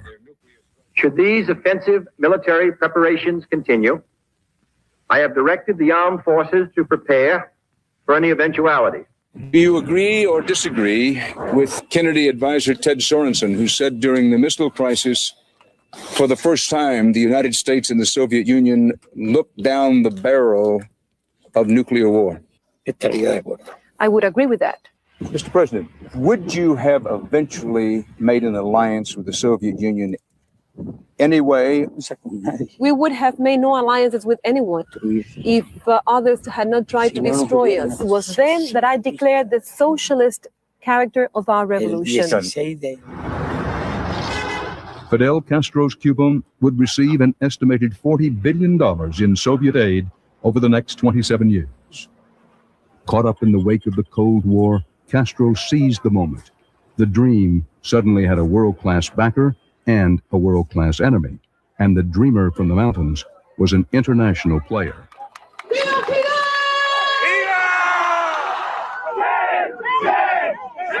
When we come back, a report card on the revolution and a look at the American blockade.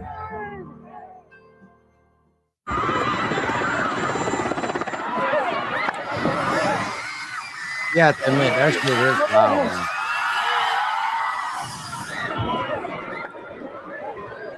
President Castro brought us to the Lenin School in Havana. The educational system is a jewel in the society his revolutions built. Here you're seeing Cuba's future doctors, lawyers, leaders. Mr. President, why do you like this school? I think because here come the children with the highest grades. The best. There are many of these schools all over the country. It's a source of great pride for the president, as is Cuba's literacy rate, virtually 100%. He could have been Elvis. The affection, though now a worn Cuban ritual, seemed genuine. We took refuge in the principal's office. Does this school have computers? ¿Tienen computadores en esta escuela? Tienen computador en la escuela. Are all students computer literate? Y todos los estudiantes aprenden a They may trabajar. have computers, but Quite often we don't even have Los libros de books. texto. The textbooks.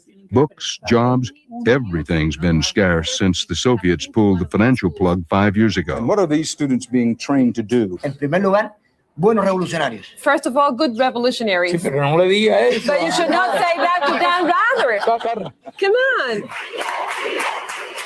It's a fact. Support for the revolution is a college requirement. A su pueblo en el odio a otros pueblos. Before leaving, Castro I spoke to kinda the thought the students, same thing, ending his Bulldog. speech like a preacher leading his flock in prayer. Socialismo. That's where we need to stand. Socialism Carl. or death, Carl wants to go homeland or fucking death. save the world and go We save shall Cuba, overcome.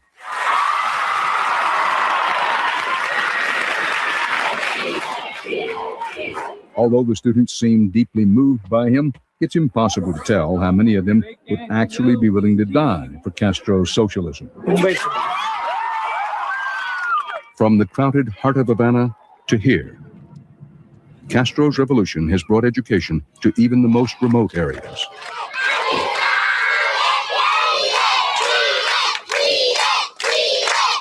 This grammar school is in the foothills of the Sierra Maestras, right Don't below let- Castro's don't old let rebel Carl command see post. that. Some kids are cheering him, boy. He'll, Nada, he'll freak out about that. nada. This is no Fidel. ¿Qué vas a estudiar? And what are you planning to study? ¿Qué te gusta más? What would you like to be in the future? A nurse? It's a system of care and coercion. Early on, you're taught to support the revolution. In return, the revolution ensures you free education, housing, a food subsidy, and medical care. ¿Cuál estado de salud? What is the health situation of the population here? We have a good health situation here. And that means a government committed to people, says Dr. Benjamin Spock. I think that that Castro regime has, from the beginning, put its thought and surprising amount of money into providing sound medical care for all the Cuban people. Dr. Spock, America's most famous pediatrician, visited various Cuban hospitals, including this one in Havana. She's going to have a reconstructive surgery on the heart. It seemed to me that the care was expert. Throughout Cuba, an army of more than 55,000 doctors gives free medical care. In the cities, there's a family doctor on virtually every block, and they all make house calls. But good medical care isn't the problem. There's nothing in the hospitals in Cuba. There's not even aspirin. Miami businessman Jorge Mosconosa and North Carolina's Senator Jesse Helms, Castro's most powerful enemies in the United States. At this Miami banquet, anti-Castro Cubans came to hear Senator Helms blast President Castro. Fidel Castro is a bloody, murderous dictator, a brutal, tyrannical thug. Helms is the primary architect of the recently signed Helms-Burton bill tightening the U.S. embargo against Cuba. He calls it the toughest legislation ever enacted to bring about the fall of the Castro dictatorship. When Fidel Castro first seized power, parents of children who play Roblox. If your child was sexually exploited, abused, or pressured to share explicit content by some... Carl can't play Roblox. he said that much of what was wrong with his country was what the United States had brought into it. Gambling, organized crime, unrestrained capitalism. Today, Castro blames much of what is wrong with his country on what the United States keeps out. Medical supplies, consumer goods, investment dollars. El bloqueo, the blockade. That is the cornerstone of America's Cuba policy. It is also political and emotional dynamite.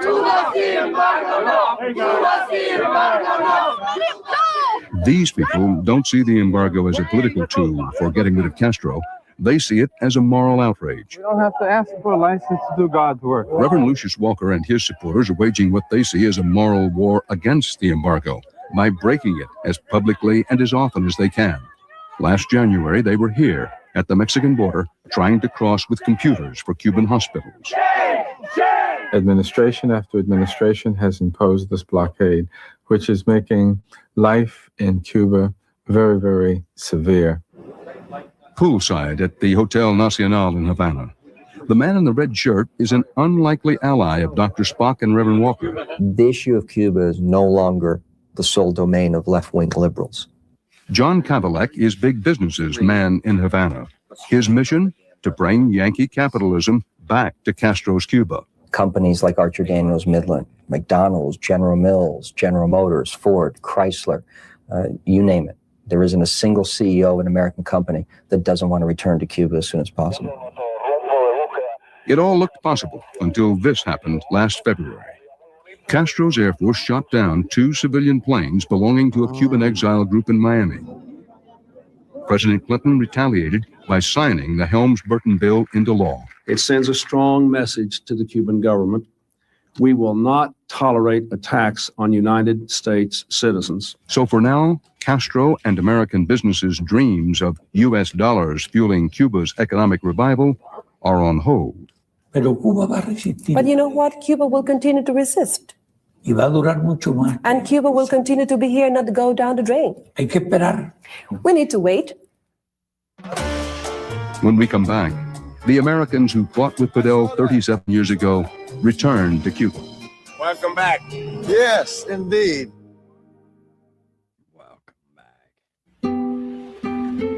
Sunrise over Havana. A beleaguered city braces to meet the day.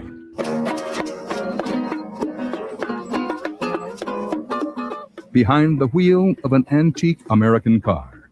This is one way of seeing Castro's Cuba. There are thousands of them, frozen in time, no spare parts, taped together. This is day-to-day life on the inside of the revolution. Along the Malecon, Havana's majestic boulevard, paint peels everywhere. Fishermen work out of inner tubes. Empty stores and food lines are part of life. The very basics, even getting around, is tough. Except for the few people who have these. U.S. dollars. They're as good as gold. U.S. dollars. That's what people here want. Some people have said to me that what you have now in Cuba is a kind of economic apartheid.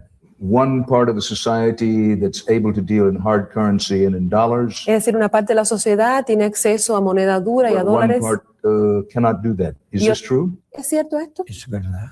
That is very much true. Mucha gente tiene acceso por una But vía. many people have access to the hard currency one way or another.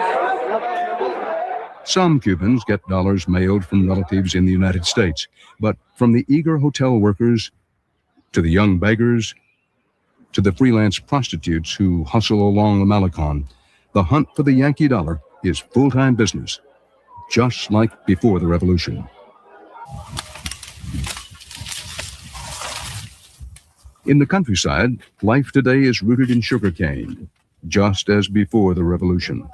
Perhaps these workers are better off than their grandparents.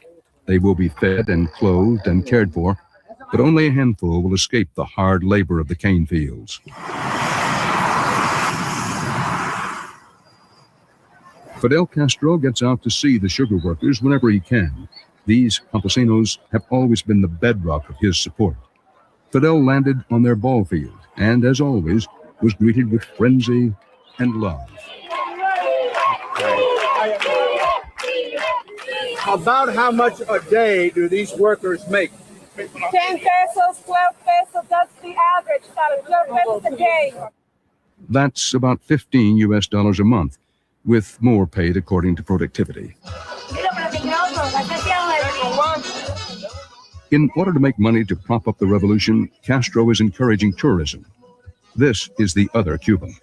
Rooms along Varadero Beach go for $200 a day. Canadian, European, and South American tourists come here to relax, but Cuban citizens are only allowed in these hotels to work. The funds reserved for foreigners and friends of Fidel. Introducing the Graco True Coat 1, the DIY paint sprayer designed to make painting fast, fun, and easy. Perfect for light-duty projects, True Coat 1 is your go-to solution for projects. There you go, pimp. This is the cockpit of a Soviet-built Cuban airliner. Mike Garvey and Chuck Ryan, Castro's American friends from the Sierra Maestra, are on a kind of pilgrimage, a look at Cuba 37 years later. We're going to be landing pretty soon. That's be nice. All right, we're out of here. I saw that. After CBS reports found them, Castro invited them back to Cuba. Indeed. Welcome back after maybe 40 years, huh? Long time. Welcome back. The red carpet is laid out. The Mercedes is waiting. A far different crowd. Two heroes of the revolution have come home. But which Cuba would they see? They'd stroll Havana's old city. Oye, niño, go play football. Tour a Cuban cigar factory. Monte Cristo #2. Don't touch it. I'm not going to 25. 25. Yeah. Play a little pickup baseball. Oh, go, go, go, go, go. Bien, bien. It's nice to see you. Huh? There'd be reunions with old friends. And then with one more. Good evening. Let me see if I recognize you. Yes, Garvey, who was the tallest, I remember. And Shu. Era un poquito más bajito y más flaco. Sí, flaco. Comandante. It was a special moment for the Americans, recalling the high point of their lives, lives which became much more routine back in the States. I love the man. I would die for the man today, right now, and I would have died for him in the mountains. This man has got more strength than any human being I have ever seen. There's your man. It is Castro's strength that has carried the Cuban Revolution and brought so much national pride to the Cuban people. But it's also that man's strength that has bullied and imprisoned thousands, shutting down all political dissent. Ryan and Garvey didn't see these Cubans begging for exit visas to America. Suerte, suerte, suerte. Ryan and Garvey didn't see these 3 political prisoners sent out the back door on a U.S. Navy jet, released by Castro after a combined 12 years in one of his prisons. Fidel Castro can deny it, rationalize it, claim the people of Cuba are behind him. He can claim that the price of progress is his unquestioned authority.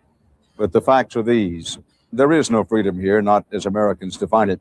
There is no true freedom for artists, teachers, average working people, journalists. Protest brings punishment. It is against Cuban law to even challenge Castro politically. Fidel Castro calls it a democracy of the people. But that's only when the people are going his way. The counter-revolutionaries do not have the prerogatives that the revolutionaries have to dissent. And you know, this is a need for our country. This is a necessity for our country. To have a unity, to preserve the unity of our people.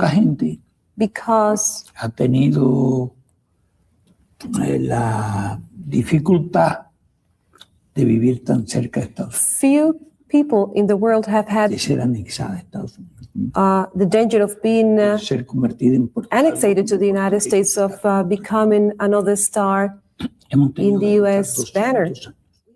He is a full-time, efficient, brutal, cold-blooded dictator.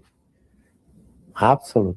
There are people in my country who say to me, Dan Rather, you're being fooled, that when the history of Fidel Castro is written, that it will be like Stalin was in Soviet Union. That much? That Yes, bad? that's what they say. Like Stalin in the Soviet Union? That's what they say. Now, is there any chance that history's judgment is going to be anywhere near that? Ni la centésima parte de eso. Neither that nor 1/100th of that. There is no possibility. They got the same fingers, don't they? Zero possibility. Zero possibility. Y a lo mejor un día And perhaps one day, alguien le dice somebody will come up to you que lo han tratado de engañar, and say that they have tried to fool you comparándome a mí con Stalin by comparing me to Stalin y no comparándome con un santo, and not by comparing me to one saint, porque ninguno lo somos. because we are not saints. We all have our flaws. Pero en los términos políticos, But in political terms, estamos hablando, as we are talking here now, le puedo decir que he I can mantenido assure la you integridad that I am a man of y la integrity, firmeza that I am a man of firmness, que mantienen los santos. the same as the saints are. Do you expect to retire or to, in effect, be carried out on your shield? Esta puesta, pero en otros sentidos. I'm planning to die with my boots on, No con la puesta. but not with my boots on in politics. He has the opportunity to do the best for our country, leave Cuba, finish with the tragedy Fidel. Enough is enough. 37 years is more than enough. La política, But then politics, como yo la veo, the way I see it, is art. una consagración, una pasión. It's something you devote to. It's a passion. Yo nací I was born a politician, y siempre he querido hacer. and I have always wanted to do this. This is my life. A life of contradictions. A life of a visionary, say some, of a victimizer, say others. A life of promise and power cut straight from the cloth of his personality. I'll be back with some final thoughts in a moment. No, that's a good history lesson. As a young revolutionary in a Cuban courtroom, Fidel Castro proclaimed, "History will absolve me." Well, history has not absolved him, at least not completely and not yet. Television, which loves simple labels, is stymied too. And at the end of this visit, it is the complexity of the man that prevails. Murderer or martyr, false prophet or man of destiny. The last chapters are now being written. What is certain is that Fidel's final place in history, like his first, will be about his relationship to the United States. America propelled Fidel Castro into the spotlight, and America has kept him there. For CBS Reports, I'm Dan Rather. Good night. You can stay Well, that's overnight pretty good. as many times as you little history lesson, I guess. want at places just like this one with no. That was a pretty good little.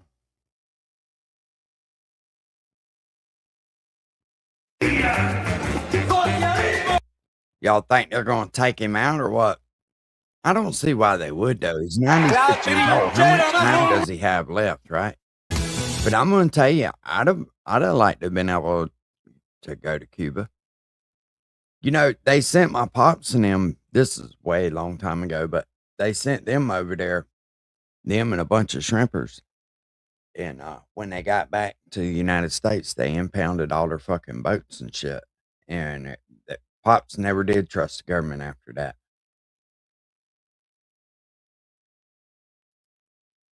Taking us out to a social media post courtesy of Reuters. It says this, U.S. Secretary of State Marco Rubio said a deal with Iran could still be days away, tempering hopes for a swift end to the conflict a day after U.S. forces carried out what Washington called defensive strikes in southern Iran. Want to bring us out also to a live look at the radar system we have over the Strait of Hormuz. Why do they keep lying to us? Does anybody understand that? This is courtesy of Marine Traffic. So we have limited details on a deal, but potentially it would include the fact that the war would end, the Strait of Hormuz would reopen gradually, and Iran would give up its stockpile of enriched uranium.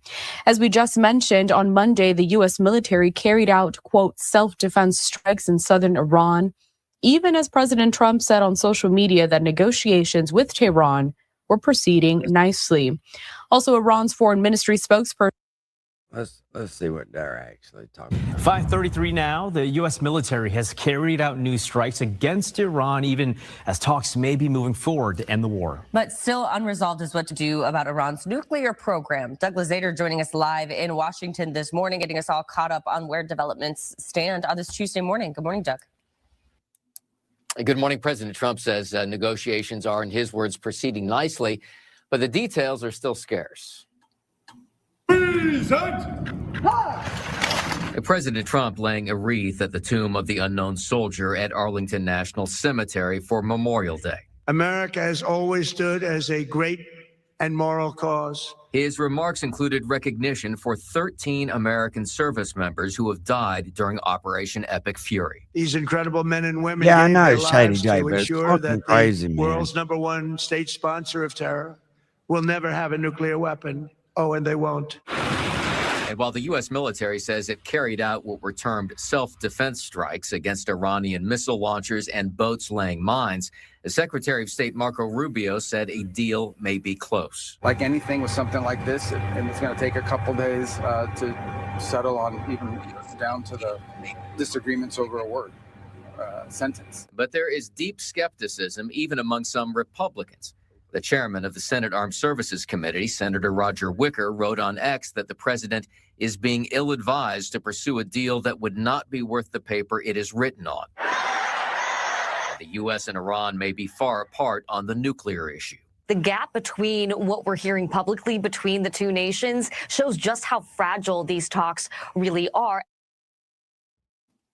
And for the White House, this may be a difficult balance between pursuing a nuclear deal and reopening the Strait of Hormuz to help stabilize. They're going to have to go the in world there and energy roll the markets. fucking thunder. Back to you guys. That's the only thing that's going to do it, man. Going over, which I'm going to tell you right now, if they bombed them putting mines in, it's because they know they're not going to make a deal with them. They know it. Deep down in their heart, they know that shit's over with. They're just hoping. But something tells me that they're going to end up fucking them up, blowing them off the map. Oh, shit, man. I wish they'd just get the shit over with. You know what I'm saying? Oh, shit, I wasn't trying. No, he wasn't there. Let's go check on my crazy cousin this morning. See what kind of stupid shit he's saying.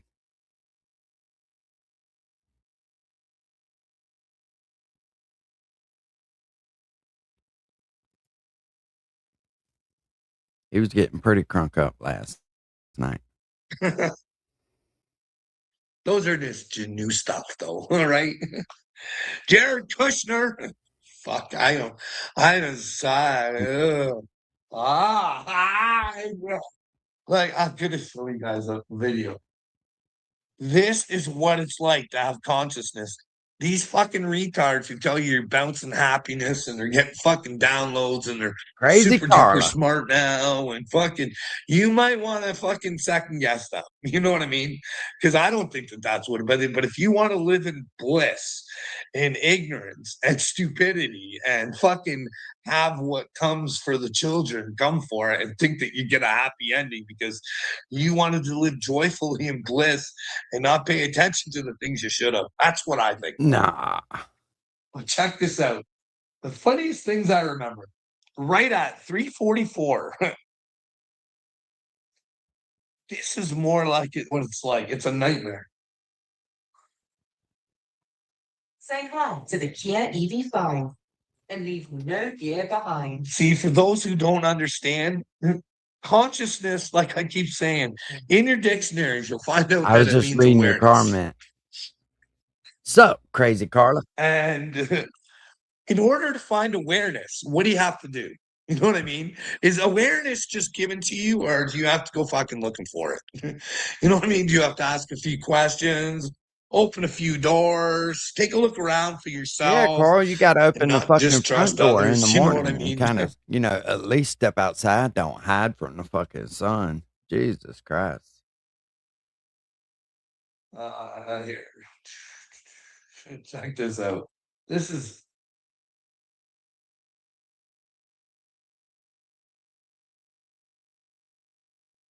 so. I don't know how There are true that times you can ask is, my but I'm wife. sure, listen, I'm sure they Like, got all kinds of shit like that. just into my They awakening, really don't want to fuck with them. where I was never afraid to Let me say, tell you something. America hasn't even got going yet. America ever really fucking says, all right, fuck it, we're all in. It's a wrap for a lot of people, and they fucking know it. Damn right.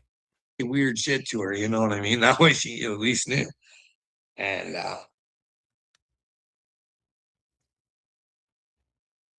told her, it's like, I don't know what's going on. I feel like I'm fucking dead or something. It's just, I don't know. Like, did I die? Am I in fuck coma? I don't understand what the fuck's going on here.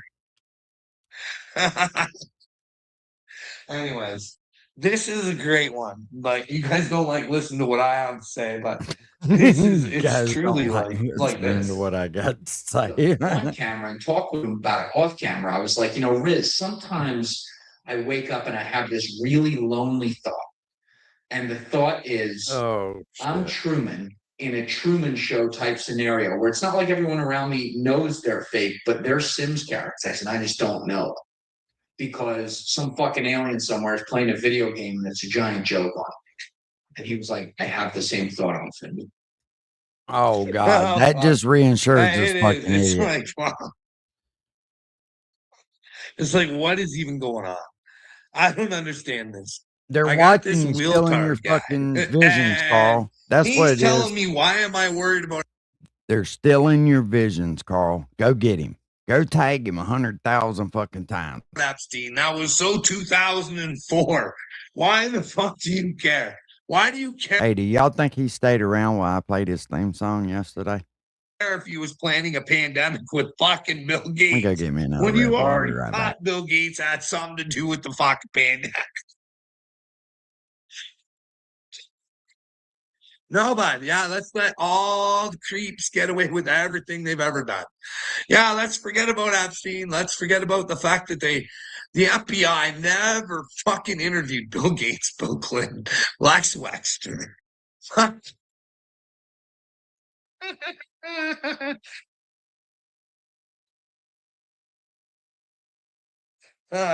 We need a fresh start. We need to fucking get rid of our current intelligence and get the fuck rid of it. You know what I mean? Even if it's good, even if it's semi-good, it's bad because it would be whistleblowing. But then, it's hard to be a whistleblower because then you got to worry because you're going to go against the fucking intelligence of Satan and you're going to expose it. And all it's going to do is take your fucking family out or fucking take you out or, you know what I mean? You're kind of stuck in a pickle if you got yourself trapped in some bad intelligence, eh? You had bad intelligence all around, and your intent was actually good, but you were hindered by your intelligence. You were hindered by your intelligence. Those are Jesus Christ moments, though, you know what I mean? But then again, maybe if we could tell the fucking good ones, hey, don't be scared anymore. We'll actually fucking back you. But who do we get to back them, right? Because this is a real serious one for me. I'm serious. It fucking bothers me to no end.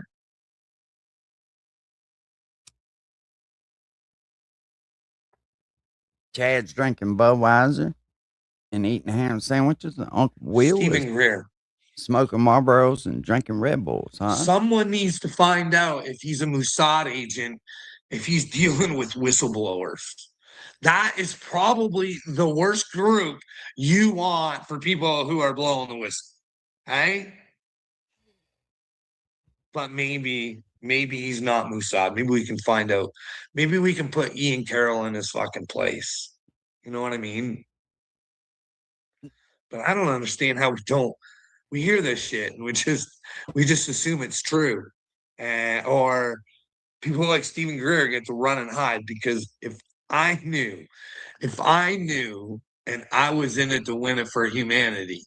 Well, y'all I missed knew it. that Ian You should Carroll have was heard running him for. talking about the homeless. Let me back it up right here. Yeah, he's talking about the homeless right here. Listen to what he says. I wouldn't want to be her going to God.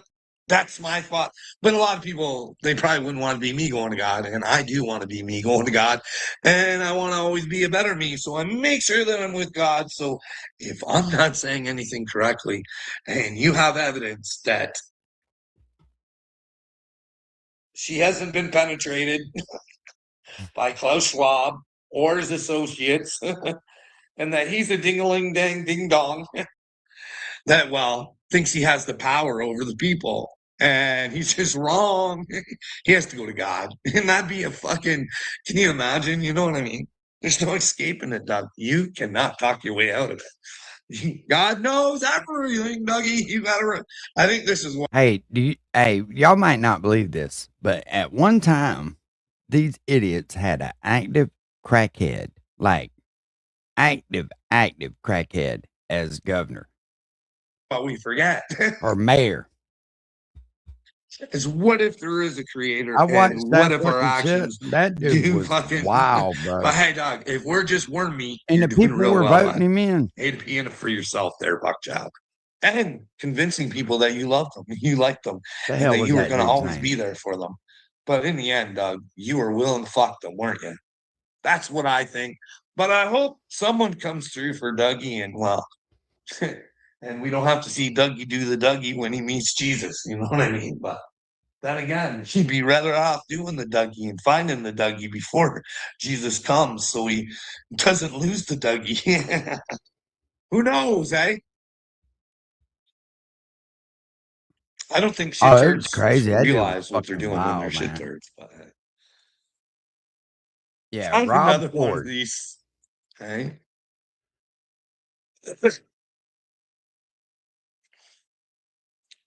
If you think you can, you can. Even if there's a bunch of shit turds that think you can.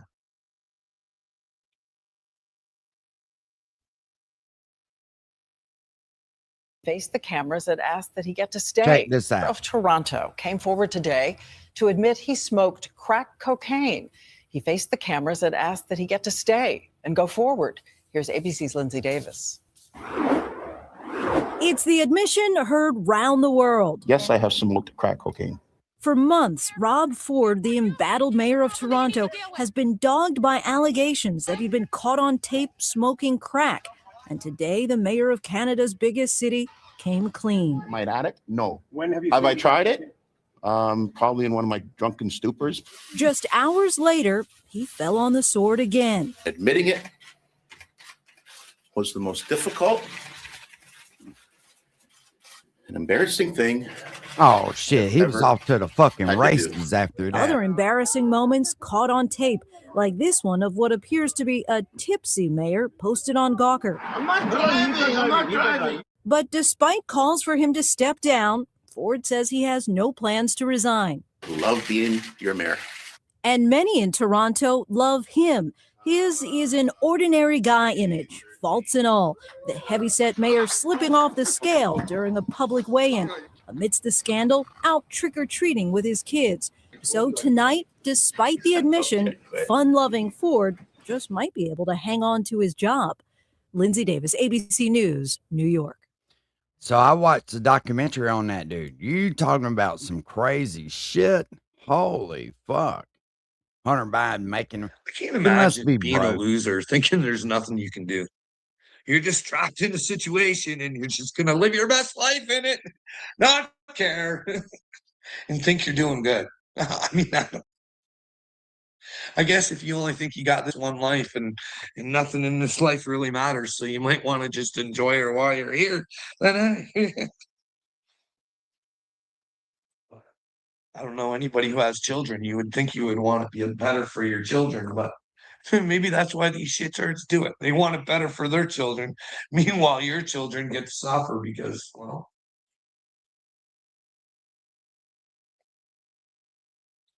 But yeah, that's Dougie. Why That's do you look Dougie. at life That's as Dougie Ford. suffering, bro? Why do you look at life as suffering? Life is such a blessing and should be it. I don't get it with people like that, right?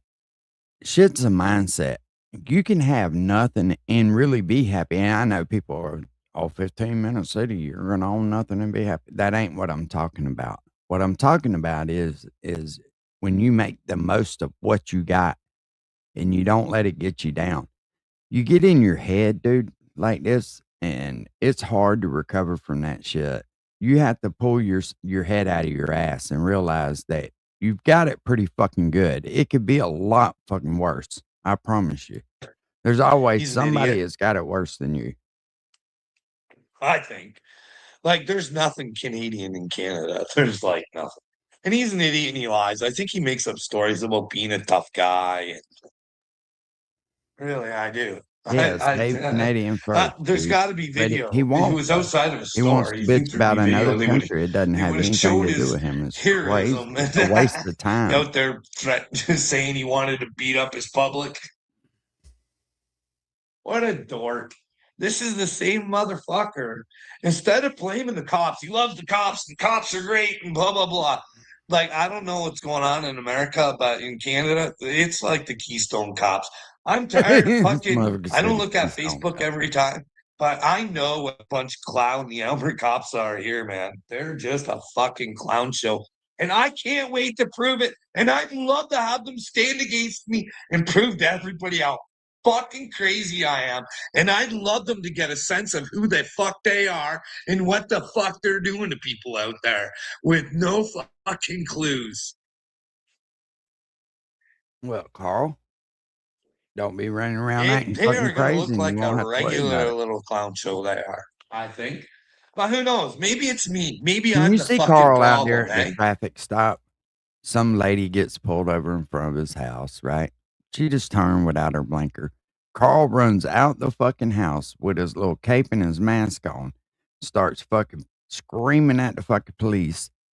Holy shit. You can just about envision that shit. I didn't have these videos to look at. And all I had to do was look at society, what society has to say about me. Wow, fuck. You almost ask yourself why I'm still out on the streets.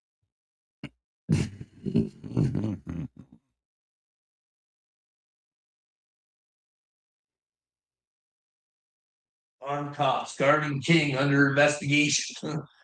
I'm not a big fan of the King, and I don't think I the missed King it. will I want to never be. did get to the part where And if he- you say the wrong things to him on our dime, and take all your friends too. taxes and taking his friends to strip joints out on the town on the taxpayer dime. This is the worst kind of man. He does. Who tells you what to do and won't want you to see what he's doing. In fact, he'll punish you if you want to fucking know. He'll make you sound like there's something wrong with you. You're the crazy one. Nah. These fucktards, retarded fucktards who are fucking children of Satan who don't give a fuck about the people. Not one iota. This is a shit turd who doesn't have a brain in his head. Look here. He knows what Donald Trump is doing to our auto industry, and he knows the way out of it is Canada gets themselves out of it. He'd be innovative. He'd be coming together with Canadians, coming up with their own cars, and our own country could invest in it. Because this dickhead, listen, Canada, Ontario especially, he took $10 million of your taxes and gave it to a fucking cricket farm that I can't remember how long it lasted, but not very long. $10 million and it created like fucking 10 or 11 jobs. Sound like a pretty good deal to me. Like, I don't get it. You guys, it's like you guys like to be treated like shit and told what to do. Yes, Massa. Yes, Satan. Yes, Mr. Ford, we don't have the right to know what you're doing, and you can go fucking get table dances on our dime and take all your friends too. We want to make sure your friends have a good time. In fact, go get the private jet there, Buck Chow. You know what I mean? We only as Canadians, because he couldn't understand that we thought, we're not doing good, so why the fuck should you have a private? We still lost $200,000 on that deal. He says, no, we got traded out. Blah, blah, blah. No, we're still on the hook, the taxpayer dollars, because he's a fucking idiot and didn't ask the people first. He just assumed that he fucking deserved it, and he told the people. Well, the people have spoken, but really, I deserve one because everybody else has got one. Fucking true leader would live amongst his people. Use the same systems their people have to fucking use. That way they know what has to be fixed. You know what I mean? They're living it rather than fucking,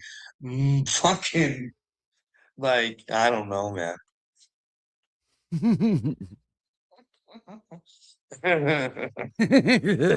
Like Donald Trump knows about he cares about the everyday man. Fuck yeah. Fuck yeah.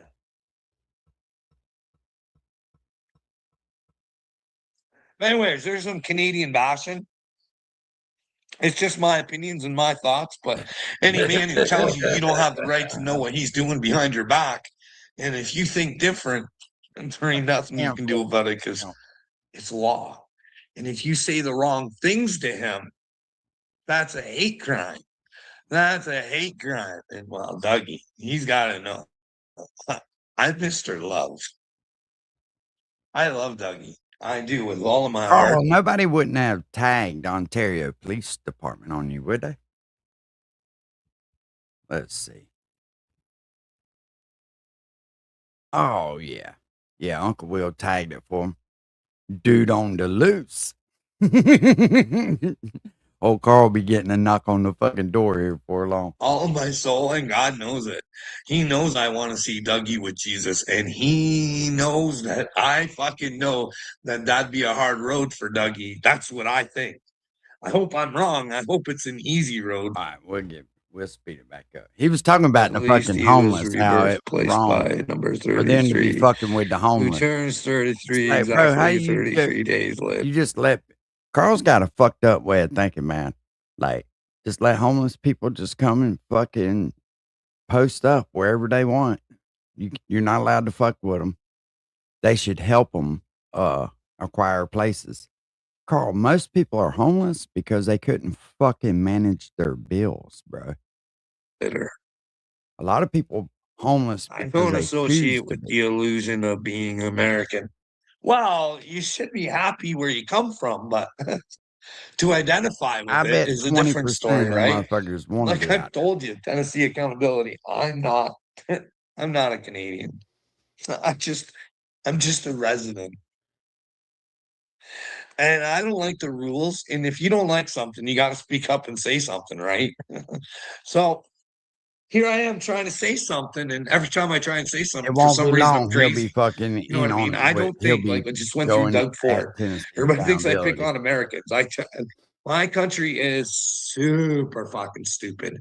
It's fucking milk brain here. It's just I don't know. I don't know what to do. I don't know what to do. I'm completely lost. I don't Let's speed his ass up. Carl's a lot more like. fucking entertaining when he's sped up. And the funny part is Canada did love America. They did. And I just thought Trump's doing everything to fucking destroy it with Mexico now, too. Mexico's looking other places to fucking set up trades because, fuck, you never know what the fuck's going on with fucking the United States battle protecting. You know what I mean? They want to fucking say that Mexico's got all the fucking cartels, eh? I'd say fucking the Trump dynasty is fucking a cartel. You know what I mean? And they get paid by the Pentagon. And who pays the Pentagon? Those are just new stuff, though, right? Jared Kushner. Fuck, I'm sorry. Nah, they're not working for their money, Carl. This is what it's like to have consciousness. These fucking retards who tell you you're bouncing happiness and they're getting fucking downloads and they're super duper smart now and fucking, you might want to fucking second guess them. You know what I mean? Because I don't think that that's what it is. But if you want to live in bliss and ignorance and stupidity and fucking have what comes for the children come for it and think that you get a happy ending because you wanted to live joyfully in bliss and not pay attention to the things you should have. That's what I think, though. Well, check this out. The funniest things I remember, right at 3:44. This is more like what it's like. It's a nightmare. Say hi to the Kia EV5 and leave no gear behind. See, for those who don't understand, consciousness, like I keep saying, in your dictionaries, you'll find out that it means awareness. And in order to find awareness, what do you have to do? You know what I mean? Is awareness just given to you, or do you have to go fucking looking for it? You know what I mean? Do you have to ask a few questions, open a few doors, take a look around for yourself, and not distrust others? You know what I mean? Here. Check this out. This is inside the mind. So crazy fucking Carl. There are times you can ask my wife. I knew, and I was in it to win it for humanity, and I knew that Ian Carroll was running around calling me a Mossad agent. I'd be asking PBD or one of these big podcasts to have me back on and say, hey, you might want to have proof next time because whatever you got is a bunch of poo-poo. And people should be worried when they listen to you because you just don't take the time to, you went off a whim. Like, I'm not invested on Stephen Greer being a Mossad agent, right? Like, I don't want it either way. I just want the truth. And if he's a Mossad agent, you should probably arrest him because that's treason. You know what I mean? I watched the thing because we were talking about that chick there with Dougie Ford that I think is penetrated by the WEF. Well, Pennsylvania. You're a WEF member there, John Fetterman. And he's a proud member. He's a proud boy. He is that Fetterman. He's a Betterman. No, you want him a Betterman. Right now, he is a Fetterman. He's failing, I think. Anybody who signs with the WEF, who thinks that they have the right to be better than everybody else, and they get to own stuff, but nobody else does. Right? And how can we be two losers when you, the loser, hiding behind a fake account? Two negatives could make a positive based on you're both losers. And two stitches. What makes somebody a loser? What makes someone a loser? I know, Stacy. I seen that. I went back up and looked. What makes somebody a loser? I'd say somebody who's with Satan, who doesn't want to live in the truth, who doesn't want to figure things out for themselves. That's a loser to me. You should want to invest in yourself. You should want to figure out what the truth of your reality is. Are you ran by elite pedophiles? Should you think that you're stupid if you care about Epstein? Is Will onto something? I'm the problem? Hey, bud, how would you like it if you were raped and the guy who did it fucking got to get away with it? No problems. Never had to fucking deal with anything. What, did your cousin get away with it? What's up, Joe? I'm just curious, Carl. And I ain't trying to beat you up over the head with it, but did your cousin get away with it? Or was it something that you participated in and it drives you crazy now? Was you all Curious George over there peeling a banana first thing in the morning, Carl? Hey, bud. Swinging on the curtain. Put you in stitches, eh? You became a bad man's boyfriend, eh? And there's nothing you can do about it, eh? Would you want justice? Would you want people to... No way. care. I do get kind of pissed sometimes, Joe. That's what it seems like, Carl. Beggar's gone wild. Just depends on where I'm Yeah, at, it's. man. I don't know what's wrong with people. Like, if True Stitches has 2 stitches, has a problem with anything that I've said, please let me know, because I don't like talking shit about people, but I also can't keep quiet if I think there's something going on. But I Oh, we always know give the you reasons can't why keep 2 stitches. quiet. You know what I mean? I don't want to see you with Satan. I want to see you go to heaven. Do you care about heaven? Because you can't go to heaven, bud, if you're in a lie. Can't. I don't think. Is it that hard to want to live in the truth, hey, and not hurt anybody? Is it a hard ask from your creator? Are the things that you don't understand about that? Because we don't as humanity, but Jesus told the kids, remember? We went over that the other day, and he's telling the kids, listen, these adults, okay? They're smart, but they lack wisdom. They don't know that they're not supposed to hit and hurt each other. Or it just continues. You know what I mean? This eye for an eye thing, it's got to stop. Don't fear. Don't fear. Then That's why what is it is. it in People the fear. Bible? I'm just curious. They're scared of dying. They are scared of dying. And if you truly have Christ, you're like, And if you're supposed to turn the other cheek, Carl, I mean, it's in the Bible too. So what do? You just let your cousin just wrap them cheeks and don't do nothing about it, or what? I'm not so scared. You're like, I 'cause wonder you if I actually can believe, find a right? You fucking actually believe, video and you're like, where he wow, talks about that shit. I get to meet Jesus and the Father, right?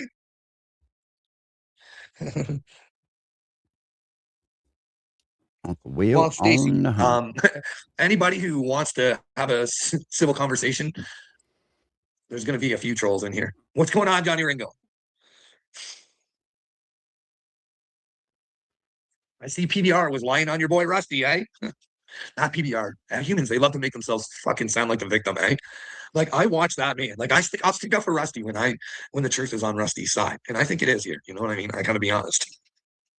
Like, when PBR made that fucking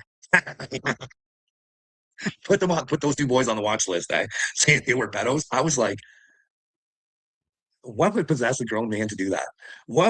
How would you have that Yeah, I much know hate it. in your That's heart what I that you would was take the saying, time? pimp. Like, what the fuck?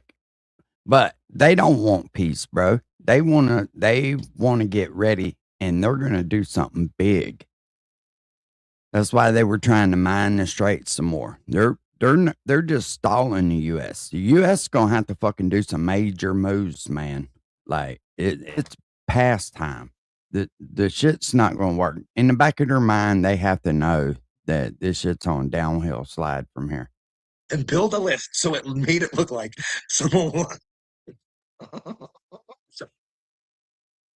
Oh man, we're hurting humans, aren't we? Hey, Oh, I think. Rusty, Jake Press. Oh, it's been a while since you've been around there, but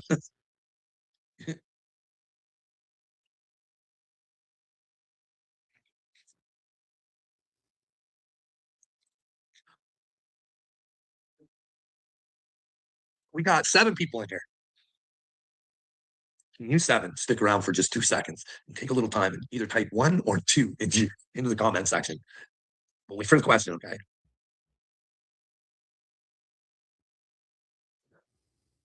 I'm trying to figure out the easiest way to ask this. Let me share this one. I believe this is what he said. Piece of shit I am. And I won't say who it is or why I'm calling him an asshole, because I'm a man of my word. But hey, if you want to stick up for yourself, I'm going to tell you exactly how to do it.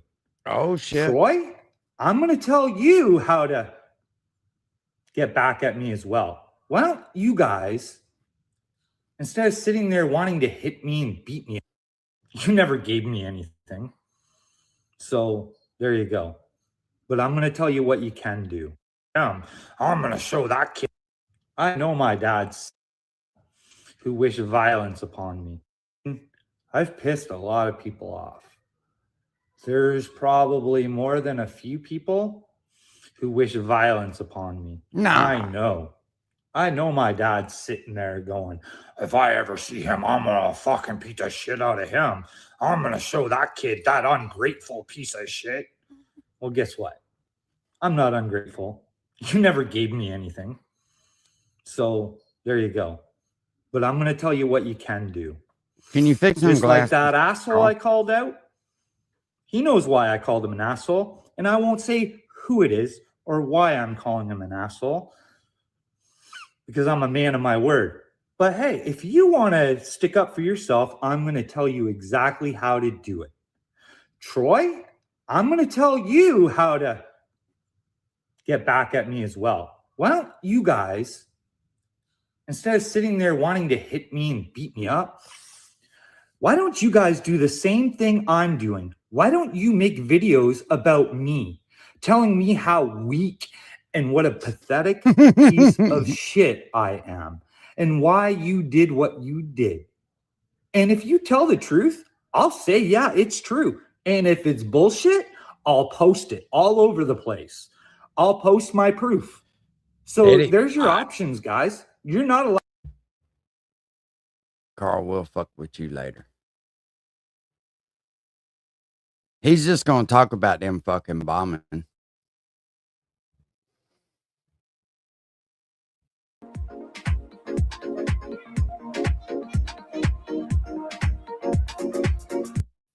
Welcome in, everyone. I hope you guys are doing great wherever you're watching from today. I'm filming this on the morning of May 26th. All information is up to date as of the morning of May 26th. And we have a new fresh round of strikes against the Iranian regime and reports that a U.S. drone has been shot down and a U.S. F-35 has been engaged. These are rapidly developing updates. It appears the strikes began sometime Monday night and then carried in to Tuesday morning. We are going to lay out all the information we know, what caused the strikes, what comes next, as well as we have statements from President Trump and Marco Rubio, as well as more information out of Iran. This all happening as negotiations are unfolding. Before we get started, as always, please make sure to like and subscribe. Totally free. Cost you guys nothing at all. Huge, huge boost to the channel. Let me know all your thoughts in the comments below.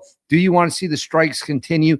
Will this be enough to break the deadlock in negotiations? Will the Iranians back down? Let me know in the comments below. You did was hit the piss them off notification bell. further. All notifications turned on. You won't miss a thing. And then Instagram, David_Hookstead, XD Hookstead. That's where you can find me on social media. My DMs are wide open, or reach out with whatever you got. Now, let's get into it. So right here, it all started when it was reported that there were 3 massive explosions in Bandar Abbas on Monday night. Bandar Abbas, of course, is home to a massive, massive Iranian naval base and Iranian naval presence. So news started filtering in that 3 explosions had ripped through Bandar Abbas, and we at the time did not have much information. Then it was reported right after that multiple regime forces had also been killed at large. From him. I honestly don't get Hookstead notifications. I have to kind of refresh. Larik Island, also another critically important location for the Iranian regime. So we first got the Bandar Abbas explosions, and then Larik Island was hit by something. At that point in time, when that news had come out, it was not quite clear what was going on. Then it became very evident that the two sides were in an intense exchange of gunfire. Right here, the IRGC announcing that its air defenses identified and shot down a U.S. MQ-9 drone after what it called an American violation of Iranian airspace in the Persian Gulf. The IRGC said it also fired at an RQ-4 drone and an F-35 fighter jet, forcing them to leave the area, and warned it reserved the right to respond to any further ceasefire violations. So an MQ-9 drone shot down.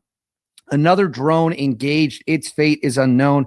And an F-35 took enemy fire and was able to evade it, according to the Iranian side, saying they did fire at an F-35. They did previously in the war manage to clip an F-35, although the circumstances of that F-35 getting clipped remain largely unknown. So the United States carried out multiple strikes. The Iranians responded with anti-aircraft fire, taking down a drone and opening up on an F-35. So right here, we have some more details about all hell breaking loose.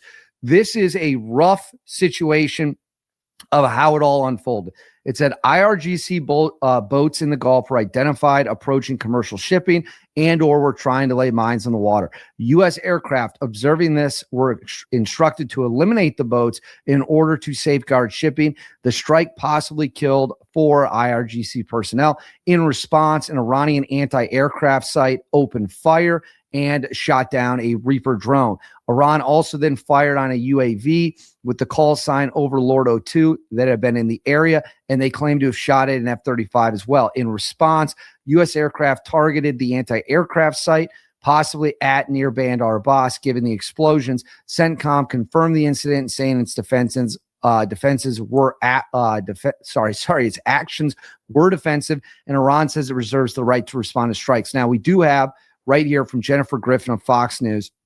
It says CENTCOM spokesperson Captain Tim Hawkins, U.S. forces conducted self-defense strikes in southern Iran today to protect our troops from threats posed by Iranian forces. Targets included missile launch sites and Iranian boats attempting to emplace mines. U.S. Central Command continues to defend our forces while using restraint during the ongoing ceasefire.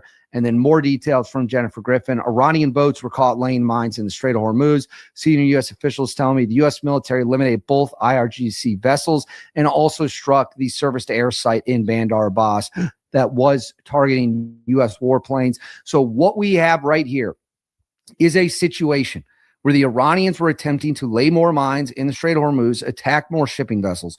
U.S. aircraft were scrambled and destroyed those boats. The Iranians then responded by unleashing anti-aircraft fire, air defense system fire at our fighter jets and drones, hitting one of the drones, completely destroying it. Possibly, we don't know the fate of the second drone, and then the F-35. So we are learning this information very much in real time. And while it is going on, we have a U.S. Air Force HC-130J personnel recovery platform is back at Al Udeid in Qatar, while KC-135 and KC-46 tankers continue flying over the Middle East, and more drones are in the air. So the airlift, these are likely were up supporting the fighter jets.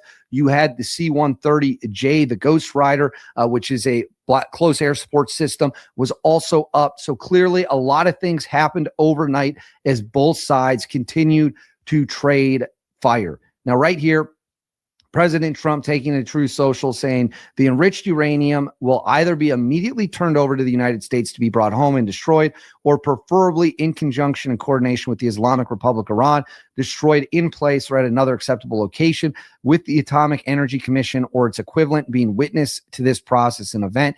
Thank you for your attention to this matter. So the big key of the big objective of the war was we've got to get the enriched uranium. We cannot allow the Iranians to keep the enriched uranium. So far, that objective has not been completed. The Iranians have made it crystal clear they have no interest in giving it up whatsoever. President Trump. Bro, why don't they hit any of their checkpoints and all that shit, right? You know that they know where they're at. Fucking take them out, man. Make them some bitches scared to even put that uniform on. Doubling down. And the fact of the matter is, if this war ends and the Iranians have the enriched uranium, then from a strategic standpoint, the Iranians can say, we won, we still can make a nuke. Now we have some comments from Secretary of State Marco Rubio. Eve to me is basically freedom. It's a giant open universe where you... Let's watch. Sarah, is the U.S. going to have any sort of representation there? How are you getting the message? Well, look, I think our position is well stated. The president had a very important, I think, historic call just a couple days ago with a number of leaders from the region. I think there's strong alignment and agreement on what a preliminary draft should look like. I think that, like anything with something like this, it's going to take a couple days to settle on, even down to the disagreements over a word, sentence. So we'll have to work through that. If there's going to be a deal, we're going to have to work through that. But this is, it's either going to be a good deal or there isn't going to be one. And then furthermore, Marco Rubio talking about the status of the Strait of Hormuz. Let's watch. Well, the straits have to be open. They're going to be open one way or the other. So they need to be open. What's happening there is unlawful. It's illegal. It's unsustainable for the world. It's unacceptable. I don't know of any country in the world that the Russians are not in favor of the tolling system. The Chinese are not in favor of the tolling system. And there's no country in the world that's in favor of the tolling system except the regime in Iran. So that's not acceptable. That cannot happen. The straits need to be open, unimpeded, without tolls. And obviously that needs to happen immediately as soon as anything. So Marco Rubio, again, making it clear that opening the Strait of Hormuz remains a key and critical objective. And at the same time, Iran's supreme leader, Mojtaba Khomeini, who we talked about yesterday, is in hiding. He is in an undisclosed location, an underground bunker somewhere, using a system of couriers to communicate with the outside world. Released a letter stating regional powers will no longer serve as a shield for U.S. bases. The U.S. no longer will have a safe haven in the region. So the Iranians are essentially arguing their position is the whole U.S. military must leave the Middle East. The U.S. military and the U.S. government are never going to accept that. Our allies in the region are never going to accept that. So yet again, another sticking point as negotiations continue to unfold. So as of me filming this on May 22nd, the United States military has carried out a fresh round of strikes against Iranian naval and ground-based targets, specifically the mine boats and the missile launch platform sites for their air defense systems, with an F-35 being engaged. So we will continue to monitor the situation, follow the information as it comes in. As always, guys, let me know what you think in the comments below. Please make sure to like and subscribe. Thank you very much for watching. I'll see y'all next time when we have more updates. Shit. Yeah, they're gonna have to hammer these fucking folks. That's just all there is to it. Those are just new stuff, though. All right, Jared Kushner. Fuck, I don't side. Like, I'm gonna show you guys a video. This is what it's like to have consciousness. These fucking retards who tell you you're bouncing happiness and they're getting fucking downloads and they're super duper smart now and fucking, you might want to fucking second guess them. You know what I mean? Because I don't think that that's what, but if you want to live in bliss and ignorance and stupidity and fucking have what comes for the children come for it and think that you get a happy ending because you wanted to live joyfully in bliss and not pay attention to the things you should have. That's what I think, though. Well, check this out. The funniest things I remember, right at 3:44. This is more like what it's like. It's a nightmare. Say hi to the Kia EV5 and leave no gear behind. See, for those who don't understand, consciousness, like I keep saying, in your dictionaries, you'll find out that it means awareness. And in order to find awareness, what do you have to do? You know what I mean? Is awareness just given to you, or do you have to go fucking looking for it? You know what I mean? Do you have to ask a few questions, open a few doors, take a look around for yourself, and not distrust others? You know what I mean? Here. Check this out. This is...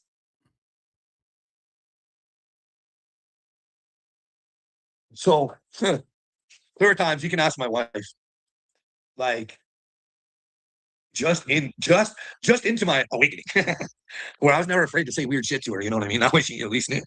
And never afraid to say weird told her, shit. I was like, I don't know what's going on. I feel like I'm fucking dead or something. It's just, I don't know. Like, did I die? Am I in fuck coma? I didn't understand what the fuck's going on here. Anyways, this is a great one. Like, you guys don't like listen to what I have to say, but it's truly like this. Are you ran by elite pedophiles? Should you think that you're stupid if you care about Epstein?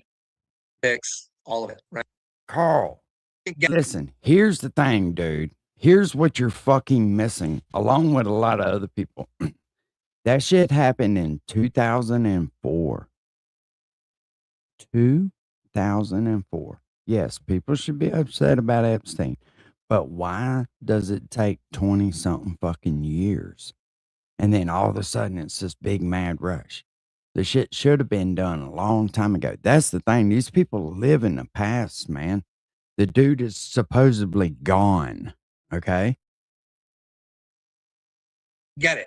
Okay? You probably know somebody who did. Okay? And just they definitely failed.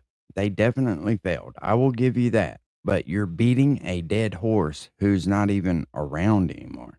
You're ignorant doesn't mean you should want bad for them. You should want them to accept they got penetrated by Epstein. So, and here's my thing. You say you got this awakening and awareness. you're letting other people push the narrative of what you're allowed to be upset about and your responses are supposed to be about. If these people that are pushing this shit to you really gave a fuck, they'd have done something about Epstein a long time ago. That's where my disconnect is with it. One, if you would like to come together, or one, if you think we should do something about Epstein, or two, Epstein is so yesterday. Which one would you like to do? Okay. Where's Epstein on your mind? And has Epstein affected your world? Okay. Now, two stitches. Let me tell you, you've been Epstein, whether you got the shots or not. This is bad news for you, okay? I wish I could pull it up, but I don't know where it is. I got the video saved. But if you go to James O'Keefe, and in the title, it'll say something about Epstein, and they go through his house, and they have a big shot of the chalkboard, buddy, okay? And it has all their plans on there. So if you had three amigos that could put those plans together, three master little wizards. Anyways, the end result was, because they got politics, physics. That's the bad thing about Epstein, right? No matter what you say about it, it's just a fucked up deal. But we're never going to know the truth about it, I'm afraid. Politics, all of it, right? Higher education. And I say we bring back public executions. It'll sure stop a lot of that. Got it written down. But the end result is to dank your brain, okay? Two stitches. They want to dank your brain. They already danked yours, buddy. I got to trust that there's someone out there with a fucking brain that'll fucking listen. I can't believe that I've been out here on the internet for 6 years asking for someone to talk to, and I still haven't had a human conversation. You know what I mean? It's fucking kind of disturbing. Like, I've had, like, shit, day-to-day shit that don't really mean anything. Nothing that's going to affect the future or anything like that. You know what I mean? I like to have conversations about God. I'd like to hear other people's opinions about God, but unfortunately, I'm never going to buy on a weak sauce Jesus. I'm so fucking sick of Westhoff. Hey, I get it. He's handsome. He'll tell you what you want to hear. You go his way with Jesus. It's not going to be that hard. You just don't have to do anything. Just gotta believe that Jesus will take care of everything for you. Just telling you, if Jesus lives inside of you, and it's your responsibility to find the kingdom within, like Jesus said. And well, you can be a mover and a shaker just like Jesus, because you can do greater than he did. Christians will not accept that. They will not. Blasphemy. We have no power. No, we got power, and it's only through Christ. This fake mumble jumble fucking bullshit here handed out here on earth, it's just crap. It's not real power. It'll just get you a fucking bad destination station, I think. Right? But who knows? Who knows how this works? Like you said, we might be in a fucking Truman Show, a video game. What the fuck? Yeah, I'm fixing to go there too, bro. I'm fixing to go. I said that before. It reminds me, like, I'm in this video game. It's called Free Man. I'm the anti-Ryan That Reynolds. actually sounds like a good idea, Dave. Pimp. Oh, shit, man. Well, I appreciate y'all hanging out with me this morning. One thing I can promise you, that dude's not going to save the world, and it's time to get up and fucking do something. I will holler at y'all later. Peace.